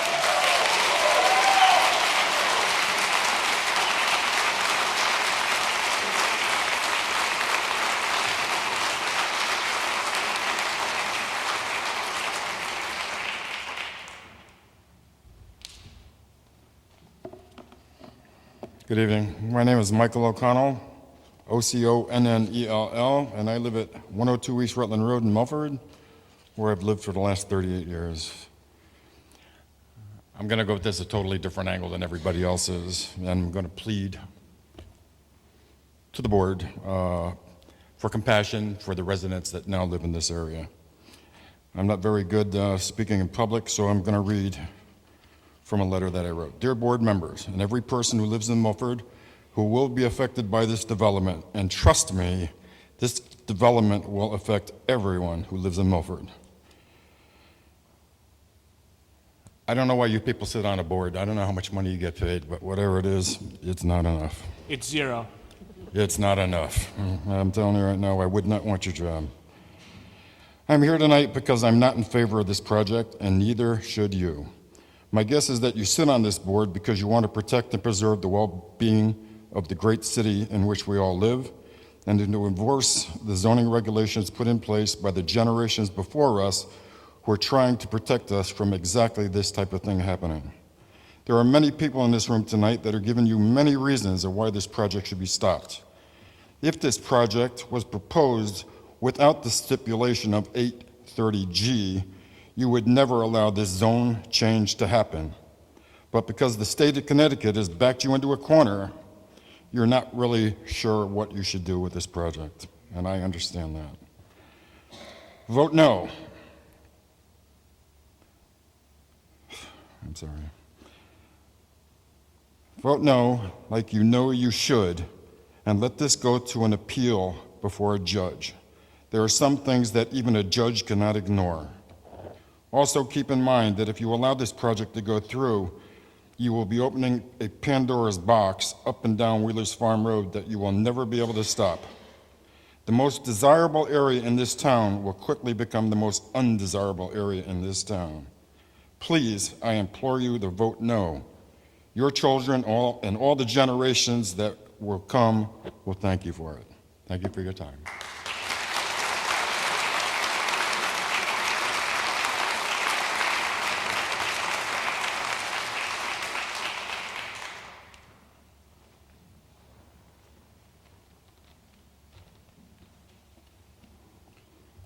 My name is Andrew Frank. I live with my dad on 44 Lexington Way, and I would like to read to you my thoughts on why I'm against the proposed change in our neighborhood zoning laws. My dad moved to Milford 10 years ago. He moved here because Milford was affordable. We came from Westport. Westport is a town where homes are not so affordable. It's actually quite difficult to find an affordable home in Westport. My friends and family tell me that homes are being built are because Milford needs low-income housing. My dad tells me that the newspapers have said that Milford is a bad town because we do not have enough housing that is affordable. I understand from our newspapers, at least from the few I've read, that Milford needs 10% of all its houses to be called affordable by our state government rules and not our towns. This is really surprising to me, especially since I could afford a small place in Milford, even with the little income I make fixing computers while going to college. I read the real estate book that is free at the supermarket, and I saw plenty of small apartments and condos for sale under $200,000 all over town. Last week, my dad handed me the newspaper, and I saw with my own eyes how affordable Milford housing is. Personally, I've never heard of anyone complaining about Milford's lack of affordable housing. However, none of this really matters. I feel that the politicians, lawyers, and rich people make all the rules on what is and what is not affordable. I'm very saddened to have to share my feelings on this stuff. My friends and I have often joked, and they tease me because, in their words, I can't fight City Hall. That I should just give up and not even waste my time being here tonight.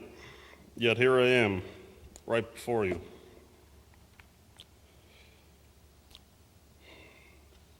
Yet, I'm actually asking you to deny the zoning change. Please show me that all these people who have come here tonight to speak have not wasted their time. Help me restore my belief that you, and not the Superior Court of the state of Connecticut, and an unelected judge, along with a handful of powerful men and women in this town, are not what governs us, and that the layout and land use policy of the city has been good to me and my dad in so many ways. Imparting my final words to you all are to listen to the good people here and love the city more than any developer. They voted for you to represent their wishes. Many of them, like me, trust that all of you are good people, and I have no reason to doubt their voice. Thank you for taking the time to hear my words, and thank you for listening to those who have spoken before me. I pray you deny this application before you change Milford zoning land and use in my neighborhood.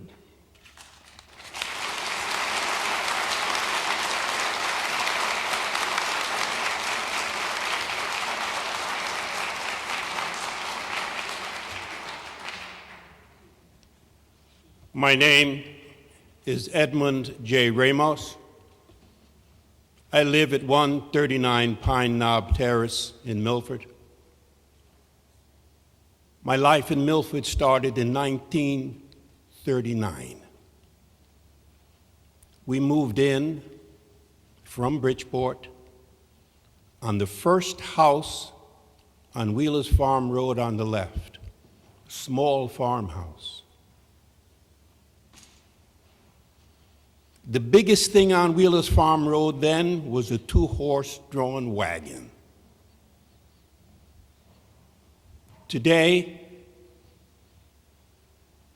sometimes it's not safe to walk out on the road. I want to bring your attention to a play that Shakespeare wrote. A son asked his father for advice because he was moving out of the house, going to another country. And the father said to him, "This above all, to thine own self be true, and it shall follow like the night the day, that thou canst be false to any other man."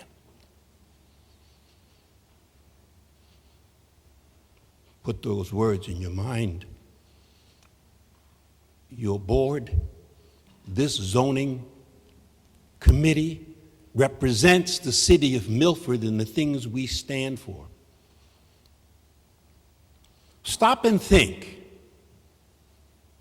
that on Wheeler's Farm Road, I counted the houses today, from the overpass of the old connector up to the bridge that goes over the Wheeler's Farm Road.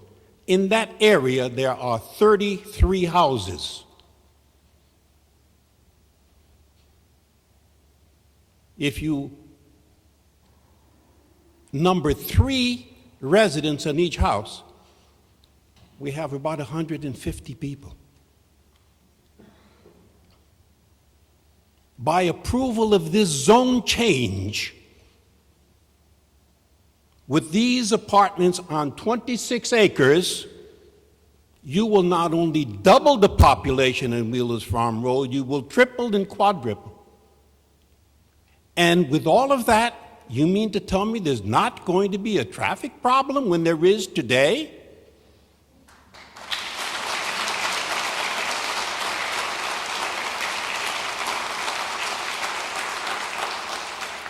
I remember one time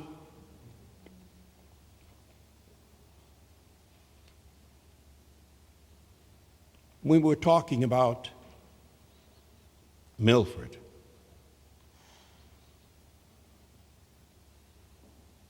And how it has progressed. And I remember reading words in the zoning regulations. And it says the following: any home occupation which does not meet the standards established will not be permitted. However, if they do the following, they will not be allowed. If it allows for excessive traffic, it allows for the tranquility of the immediate area being changed, or the residential character of the site being changed, it will not be permitted. I suggest to you that in the words of Shakespeare so many years ago, to thine own self be true, and it shall follow like the night the day, thou shalt not be false to any other man. Consider Milford today. Consider the location today. Consider what tranquility we have today. They will be gone unless this zone change is denied.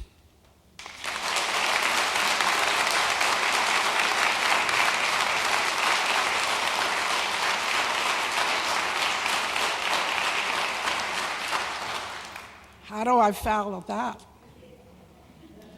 My name is Greta Stanford, Stanford. I live at 32 Spice Bush Lane, and I, like you, am one of the people who represent the people in Milford for no money, for no dollars. I'm here tonight to support those people because they're my friends, my neighbors, and my constituents. The builders are asking for a zone change in order that they can build this development. Well, if they need a zone change, maybe they shouldn't build there.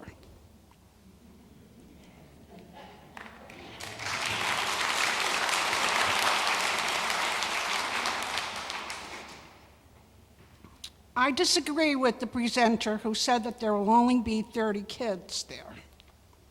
Actually, I believe the number of 60 is too low.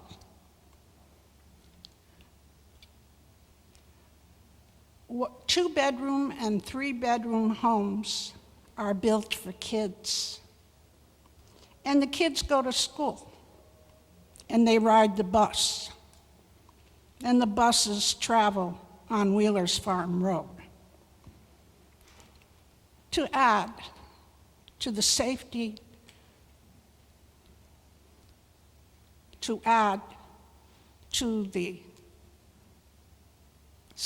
of the people that are living there, we cannot approve this development. I believe the presenter said that there would be 115, or maybe he said 150 cars that would enter the development in the evening. 180 apartments.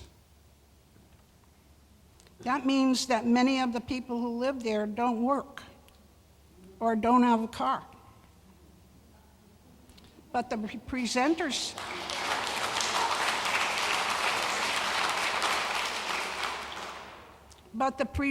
said there would be 322 parking spaces, and none of those spaces are for visitors. So just those numbers really don't seem to jive. Additionally, there are no sidewalks on Wheeler's Farm Road. So when the kids go out for the bus, where will they be? because some of these figures are incorrect, for that alone, vote this down.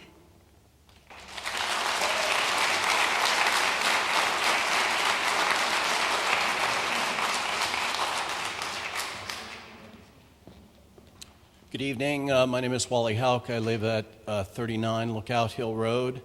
It's H-A-U-C-K. And I want to thank you for giving us this opportunity.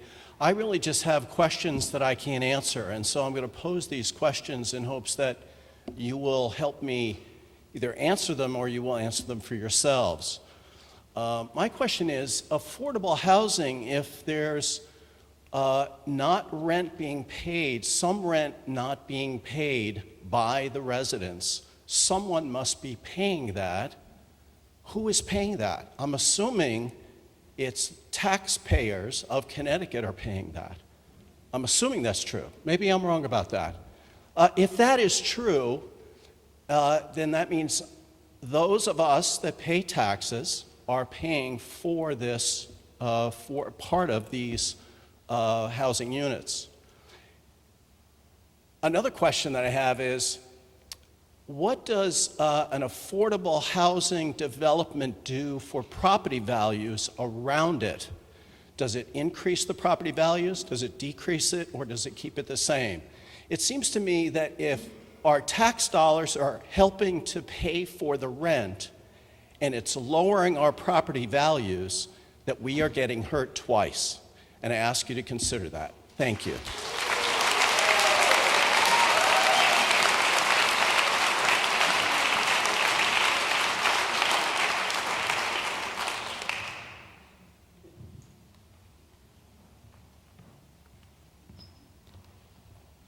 Hello, my name is Lisa Eifeldano de Prado. I live on 166 East Rutland Road. I grew up in that house. When I went there, I went to school from K through 8th, and my daughter went to school there from K through 5th, and now my son, who's 11, had to go to a different school for kindergarten, a different school for 1st and 2nd, and now he's at a different school for 3rd, 4th, and 5th. And I feel that there's no continuity because of the way our area has grown. My husband said, let's put a table in front of our house and see how many signatures we can get. In 2 days, which was a Saturday and Sunday, less than 8 hours, we had over 150 signatures. So have they done any research about how many cars drive on East Rutland to get to Wheeler's Farm Road? Also, exit 36, which is Plains Road, many cars get off that exit, travel through our road to get to Wheeler's Farm Road for work. My son was moved for his bus stop from in front of our house to the opening of Lexington Green South, and the sidewalk is across the street. And in order for him to stand at the bus stop, because of the large number of children now on our roads, he needed to cross East Rutland Road. Where my house is positioned, there is a tight corner, which is a hill below it, so if you're going to cross the street, you cannot see the cars coming until they're right upon you. This was very dangerous. He could not walk to Lexington Green South because there is no sidewalk on our side of the street, and it was just too dangerous. And when it snows, there's no room. So I had to call the schools and the bus company, and they saw how dangerous it was for him to walk due to all the accidents on our road. And they moved his bus stop to the front of our house again to keep my son safe. I need our children to be safe. There is many, many cars driving, and more research needs to be done to see the children that are growing and getting their licenses, how many are going to be going on that road. And another question, the corporate buildings that were approved on Wheeler's Farm Road, were they approved before Lexington homes were built or after? Was that in consideration when they approved those buildings? Thank you. Excuse me.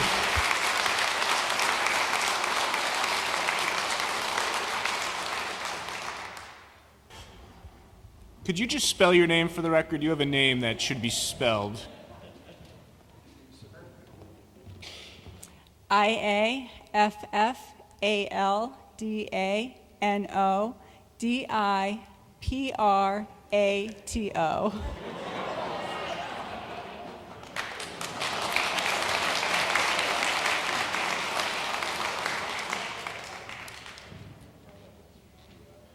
My name is Todd Nichols, Nichols, and I live at 25 Chevelle Place. And I also oppose this development for the same reasons as the previous speakers. Now, I don't know when the traffic study was done, but, Sunday night, midnight maybe, but anybody who's been down East Rutland Road on a Sunday morning knows that the Christian Cornerstone uses the overflow lot next to the building there. And they run a shuttle bus from that building to the Cornerstone for their masses every Sunday morning. Not to mention the traffic that parks along Wheelers Farms Road to get to Filanowski's, because Filanowski's is always full on the weekends. People have no choice but to park on Wheelers Farms Road. That in and of itself is a safety issue. The next thing I'd like to bring up, everybody's talking about the traffic. What about the effect that traffic is going to have on downtown? Obviously, some of these people might have a job, and some of them might need to use the train station.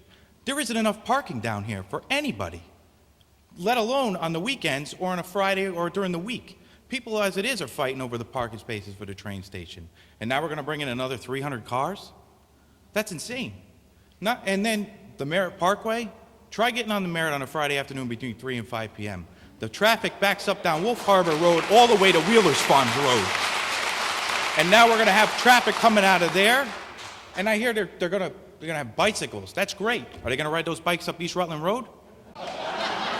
Because I can tell you, that road isn't wide enough. And the donor list is going to go really high because the traffic coming down there is too fast, the road is too narrow. There's constant truck traffic, the dump trucks running back and forth down to the transfer station. That's all I have.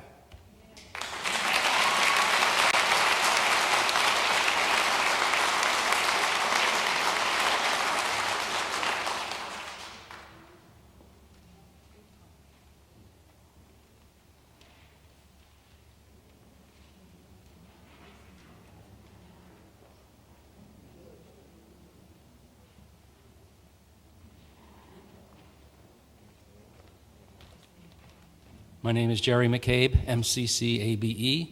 I live at 152 Wheelers Farms Road. About 25 years ago, we had the change to office space.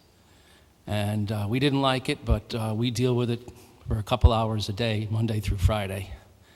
But it's unbearable right now. Wheelers Farms Road was straightened. It goes from 3 lanes down to 2 and then curves around on the overpass just before the firehouse. It is dangerous. There have been 2 fatalities on the road since they straightened it out and fixed it and increased the speed limit. Also, there have been several accidents. I had heard nothing from the traffic expert as far as traffic in that section of Wheelers Farms Road. I invite them to come out and put a car counter at that intersection area. Also, I disagree with the lighting because I think there will be light pollution. The things that we have now in this area, there are no lights on the connector. The residents don't have street lights, and it's very nice in the summer evenings, but I feel as if there'll be light pollution there.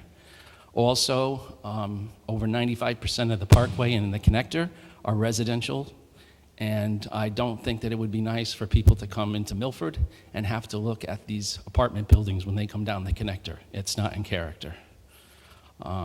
So these are some of the reasons that I believe that this is not a good fit for this area. We would rather see the office buildings because we wouldn't have to deal with the cars on the weekend.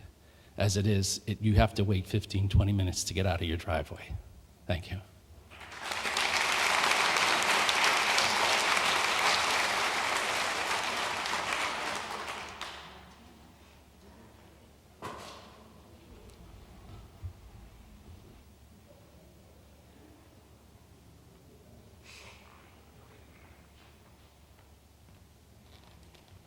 Hi, my name is Rocco Frank. I live at Lexington Green, 44. Lexington Way North.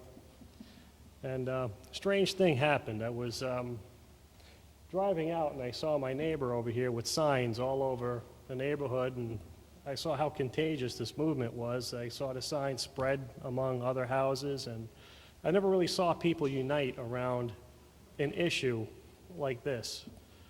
And I see there's a lot of things over here that I guess I'm a bit perplexed by. One is I always respected the sovereign power of our town and the power of your board as elected officials to represent us on decisions of sound city planning.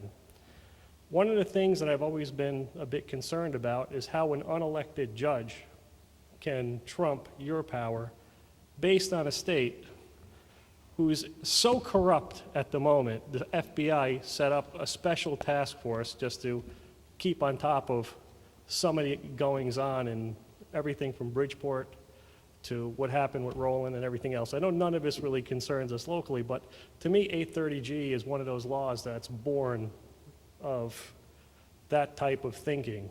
I understand the purpose of the law, but what I don't understand is why is it that the state of Connecticut has to tell us what's affordable and what's not affordable?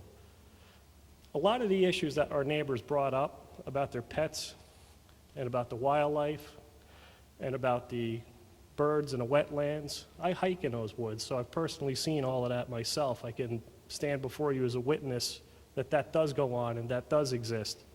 This is not something that we're imagining, but I am very concerned about overdevelopment in that area. And my main concern at this point really is who controls our town? Is it you or is it the state of Connecticut? That's my only question.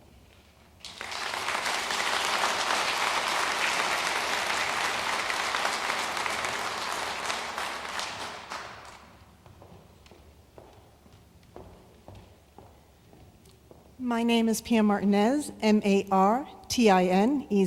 I live at 47 East Rutland Road. And I'd like to say I agree with all the comments today, but I especially want to reiterate my concern for the safety, the hazard. I live, as I said, on East Rutland Road, and I go to work in the morning that requires me to take a left onto Wheelers Farm Road. In the morning, it is outrageous with the traffic. I sit there for long periods of time. There's a lot of traffic, a lot of congestion. But what's even worse, I can sit there and I can wait. I leave early for work. But when it's bad out and the roads are icy and the roads are snowy, when I go to take a left and there's just that little bit of an incline there and cars are coming up, it's hard to pull out. It's dangerous. There's a lot of times when you pull out and it's so slippery right in that area that I'm really concerned about the safety hazard that the added traffic would add. And taking a left out of my street is already so difficult. Please don't make it any more difficult. Thank you.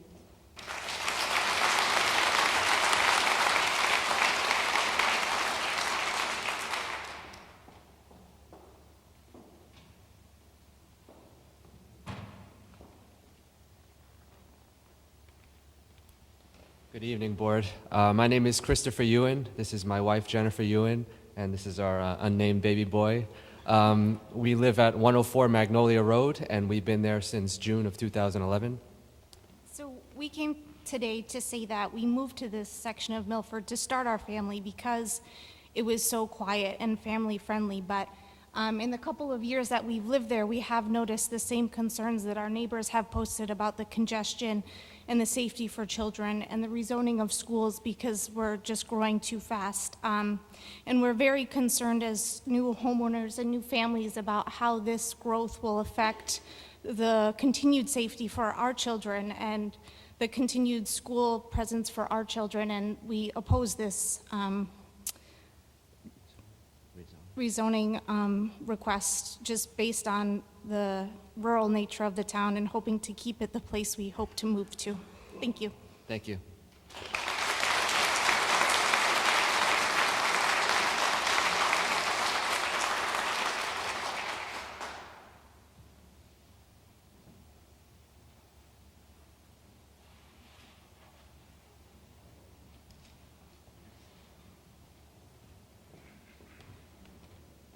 Good evening. First of all, I want to thank all of you who are sitting on the board tonight. We need more people like you to represent us. You are our voice. I moved to Milford 20 years ago. I grew up in the Bronx, New York. I'm sorry, could you just state and spell your name, please? Neil Palella, Nilpellella.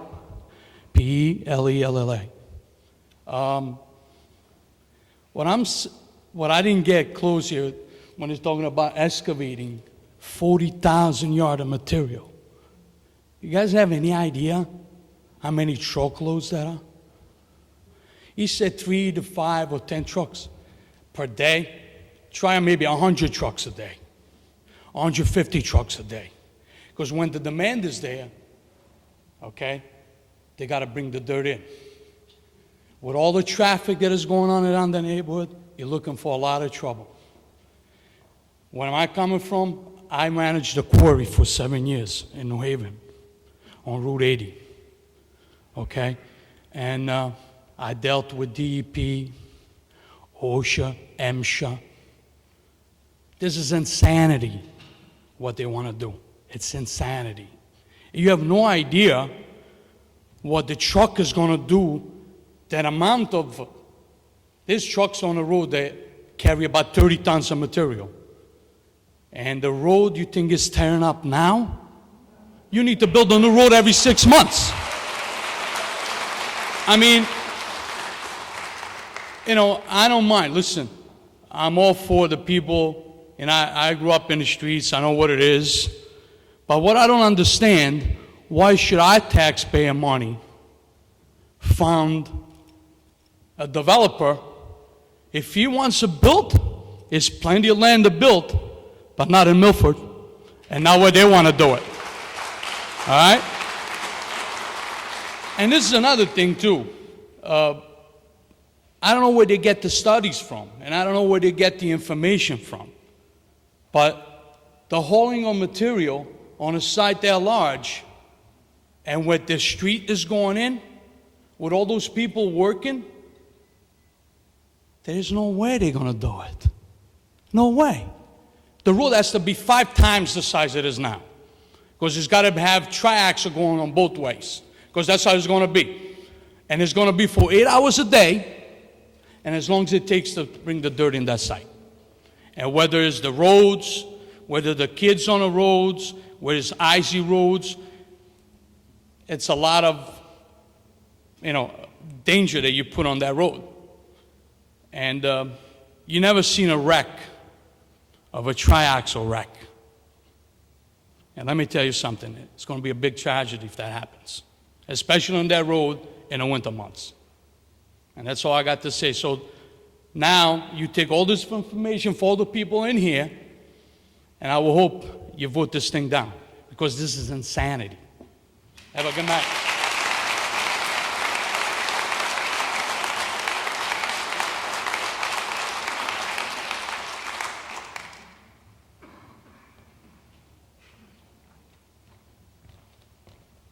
Hello, I'm Douglas Lebrecht, 311 West Rutland Road. I was up here a little while ago because of a 257-unit complex that's proposed to be built on Bick Drive. And I know that the board voted it down, but we also know the reality that it's probably going to go to court and it will probably get approved. Now, that's putting me between over 400 different units. There's going to be serious traffic when it comes to that. It's way too much. The estimate that they had of 100 cars coming out of there in the morning and 150 going in at night, there's 300 parking spots. There's got to be at least 300 cars sitting there. It's going to be a lot more traffic than they're proposing, and I think the traffic study alone has got to get redone. Thank you.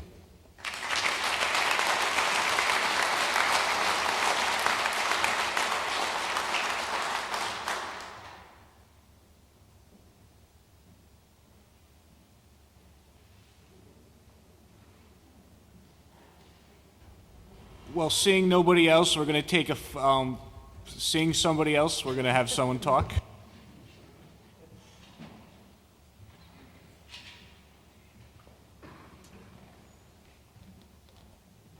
Stefan Pavraznik, 312 Wheelers Farms Road. Sorry I missed out on most of the public hearing here, and I may repeat things that I've already said, but foreign band was playing tonight, and I couldn't miss that. First off, I saw this application at Inland Wetlands. It's a very dense project.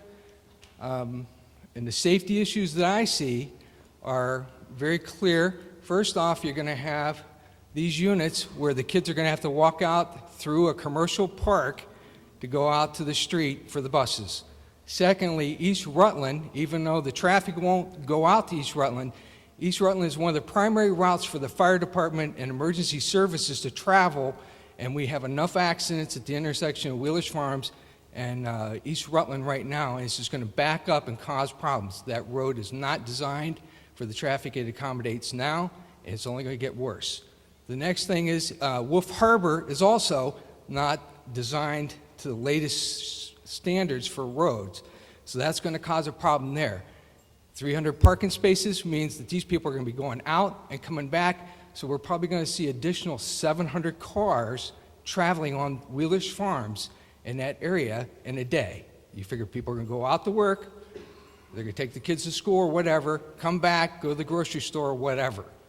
So another point that I don't know if anybody's brought up is that the applicant's asking you guys to approve a zoning change.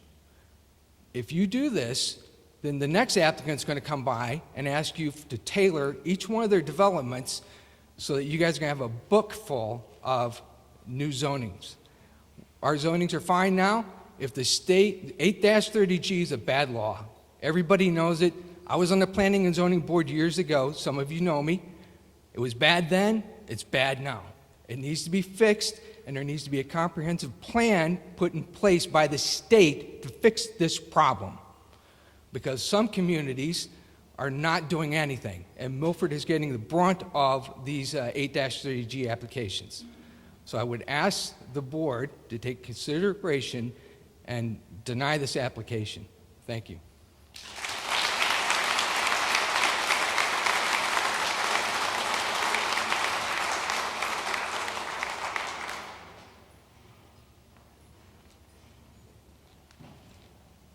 My name is Mark Neglia, Neglia. I live on Henry Albert Drive in Milford. My wife and I moved here about 7 years ago. Due to the rural nature of the neighborhood, we came here to raise our family. We now have 2 little girls. They're home sleeping now. I'd like to say that the reason I think we shouldn't have this development is to keep the rural nature of the neighborhood, which is why I moved here in the first place. But unfortunately, it sounds as though the decision isn't with this board. It should be. We elected you to represent us, but unfortunately it sounds as though the choice is going to be made by a court, and the only reasons they'll hear is health, safety, and wellness. To that end, I can say in no way is East Rutland, where I travel every day, safe currently. We did look at a house on that road and decided right away this wasn't somewhere we wanted to have our kids because the road was clearly, there was too much traffic and some of it was moving too fast. We didn't feel safe having our kids there. We moved off of that street. The idea of having now hundreds of 180 rental units adding to that traffic is too much to imagine. As it is in the wintertime, I can tell you that road is not safe. It's too narrow, there's nowhere to plow the snow, and this is only going to exacerbate an already bad situation. Thank you.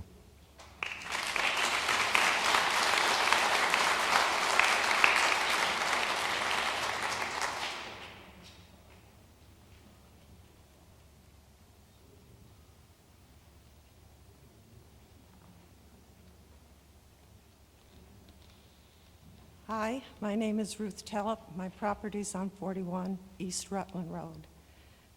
In the past 10 years, I've had my fence taken down 6 times, especially in the winter. That road is too narrow. My house is only 14 feet from the present road. I would like to remind everybody here, if you've ever seen the movie Mr. Smith Goes to Washington, then you know what big money and throws a big shadow. And if the little people aren't heard of, then we're in big trouble. I'm not a Jimmy Stewart, as you can see, but I would like to suggest that these people, if they really want to benefit Milford, donate the property to open spaces.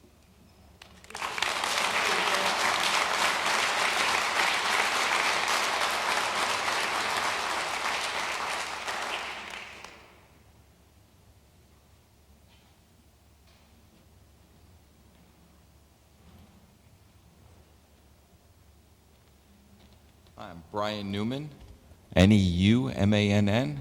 I live on 189 Lookout Hill Road. And I moved here about 20 years ago.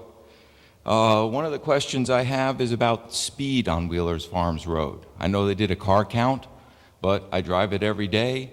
There are cars going down there 50, 60 miles an hour all the time. When it goes from 4 lanes down to 2 lanes, it's always moving very fast. It's very dangerous.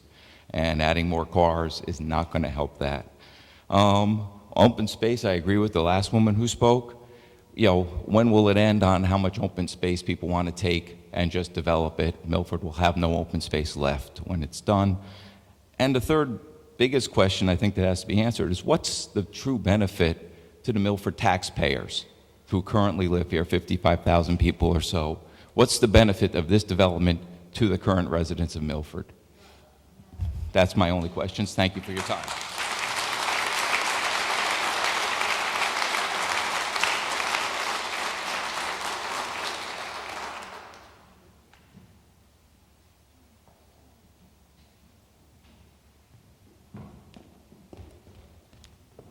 Hi, my name is Tammy O'Connell, Oconnell, and right now I live in my own apartment in West Haven. However, I grew up on 102 East Rutland Road. These are my parents. I don't think that I'm going to be able to say anything differently than what they've already said, but I would like to say that I also am opposed against the building of this development. I can say on my own that when I grew up on East Rutland Road, it was a very quiet street, and everybody is like a family in the community. We all know one another and look out for one another. And I've seen the changes over the years to the street, East Rutland Road. I've seen since Lexington Greens was built, how the traffic has dramatically increased. I know, like my friend Lisa had said, that her children are getting redistricted all the time. I know that it will definitely affect the traffic because we are now at least 10 cars deep trying to get off East Rutland onto Wheeler's Farms Road. And yes, the speed is definitely of concern as well. I also don't believe that 180 plus units will render 25 children. I think that that's a very low estimate. And I wonder, with all of the development that's going on in the rural sections of Milford, there's so many spots in Milford that are currently vacant, such as M&M Farms, that has been on the Post Road for years vacant, and Paul's Hamburgers, now Uno's has closed. Expect will be the next company going out. And we keep building on the rural sections of Milford, and like it's been said, there will soon be no rural sections left. So I ask you to oppose this development. Thank you.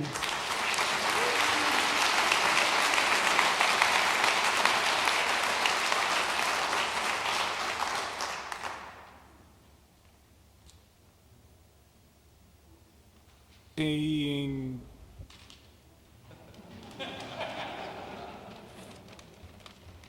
I'm sorry, I haven't prepared anything to speak, but I did get a map from the inland wetlands.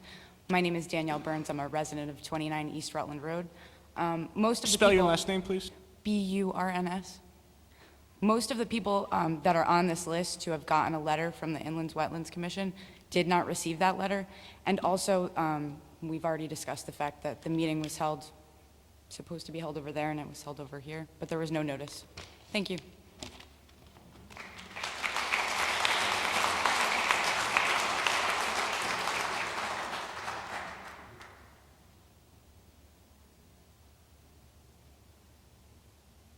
Is there anyone else that would like to speak in opposition?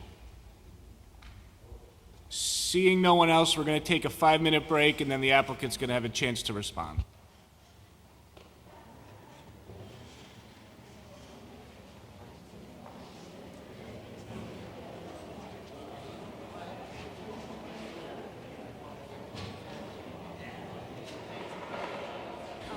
Thank you. We're back on the record, and the applicant has a chance to respond to the comments.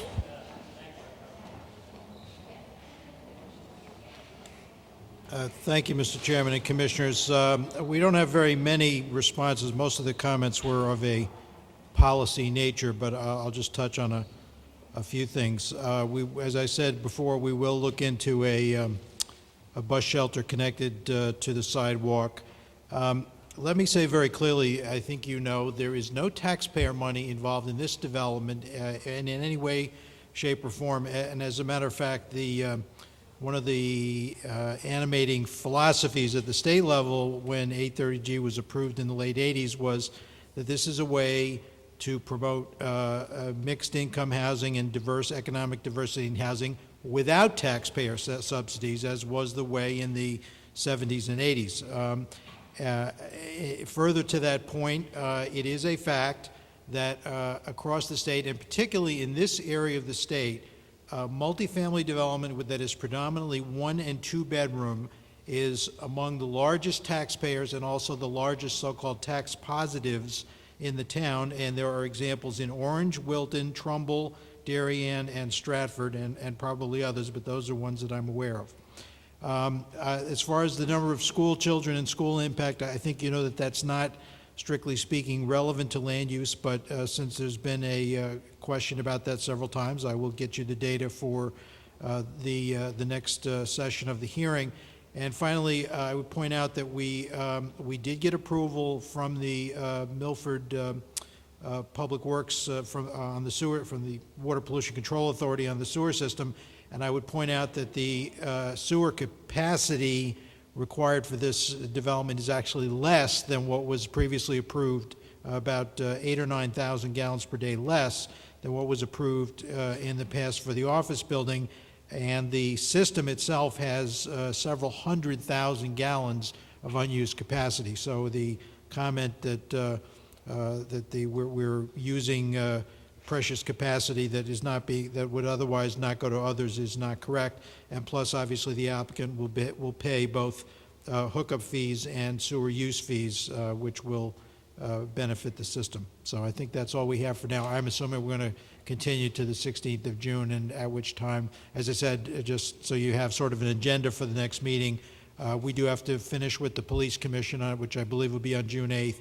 We will look into the bus shelter. We are having this discussion with the Wetlands Commission about perhaps moving one building to achieve a greater environmental protection of one of the wetlands areas on the site. So there may be some minor changes between now and then. But so at that point, I think I'll just no further responses now, and we'll be back in a month. Thank you. And a question for staff. This is going to be left open in its entirety?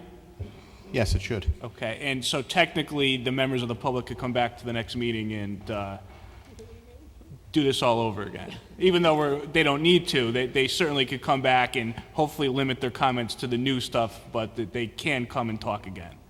Yes, they could. And you should just clarify that you probably want to continue this hearing to the 16th. And you already have the applicant's written consent to that. You already have that on file. Going to come back on the next meeting, which is the 2nd? They're not going to have, well, the applicant, unless they want to present new information, then it appears they're waiting for the police commission, and they're expecting that on June 8th, which is after our next meeting, and then the Inland Wetlands Commission. I think it's wetlands is the 3rd, so I don't know. I don't think it makes sense to come back on the 2nd. Thank you. So just so the public's clear, the next meeting on this will be on the 16th of June. You will have the right to come back and speak upon any new information, which we presume will be ready by that time. So thank you all for coming out tonight. And Mr. Veen would like to make one comment before we close this agenda.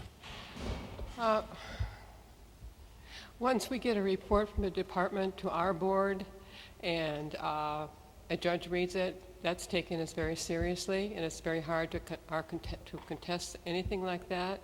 There's an important point, and I would like to see this in all applications, especially 8-30 applications, where the public goes to the police commission meetings to voice their concerns. And this next meeting is June 8th for the police commission.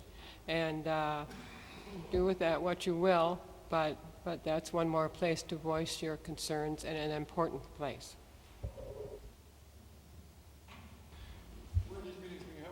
Can we just put in the rest of the signatures?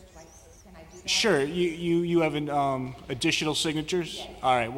We'll put that in as a separate exhibit, and you can give it to us now.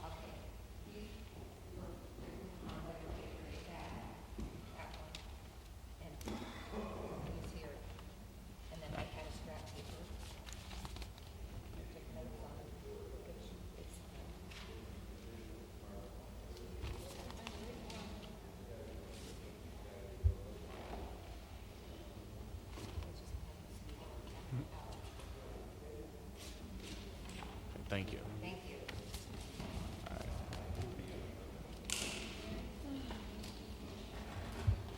So just so the applicant's aware, we got on 3 separate pieces of paper more signatures for a petition. All right, see everyone on the 16th, and we're going to continue with our meeting, so if you could please exit quietly if you want to exit. Did I say that usually? We'll find out. Sounded good to me. So the next item on the agenda is liaison reports. Anyone with the report? Ms. Servine. Yes, just for our information, the Board of Aldermen approved the budget at their last meeting, and in that budget, they approved the, Excuse me, if everyone could please talk outside, we're still going through our agenda.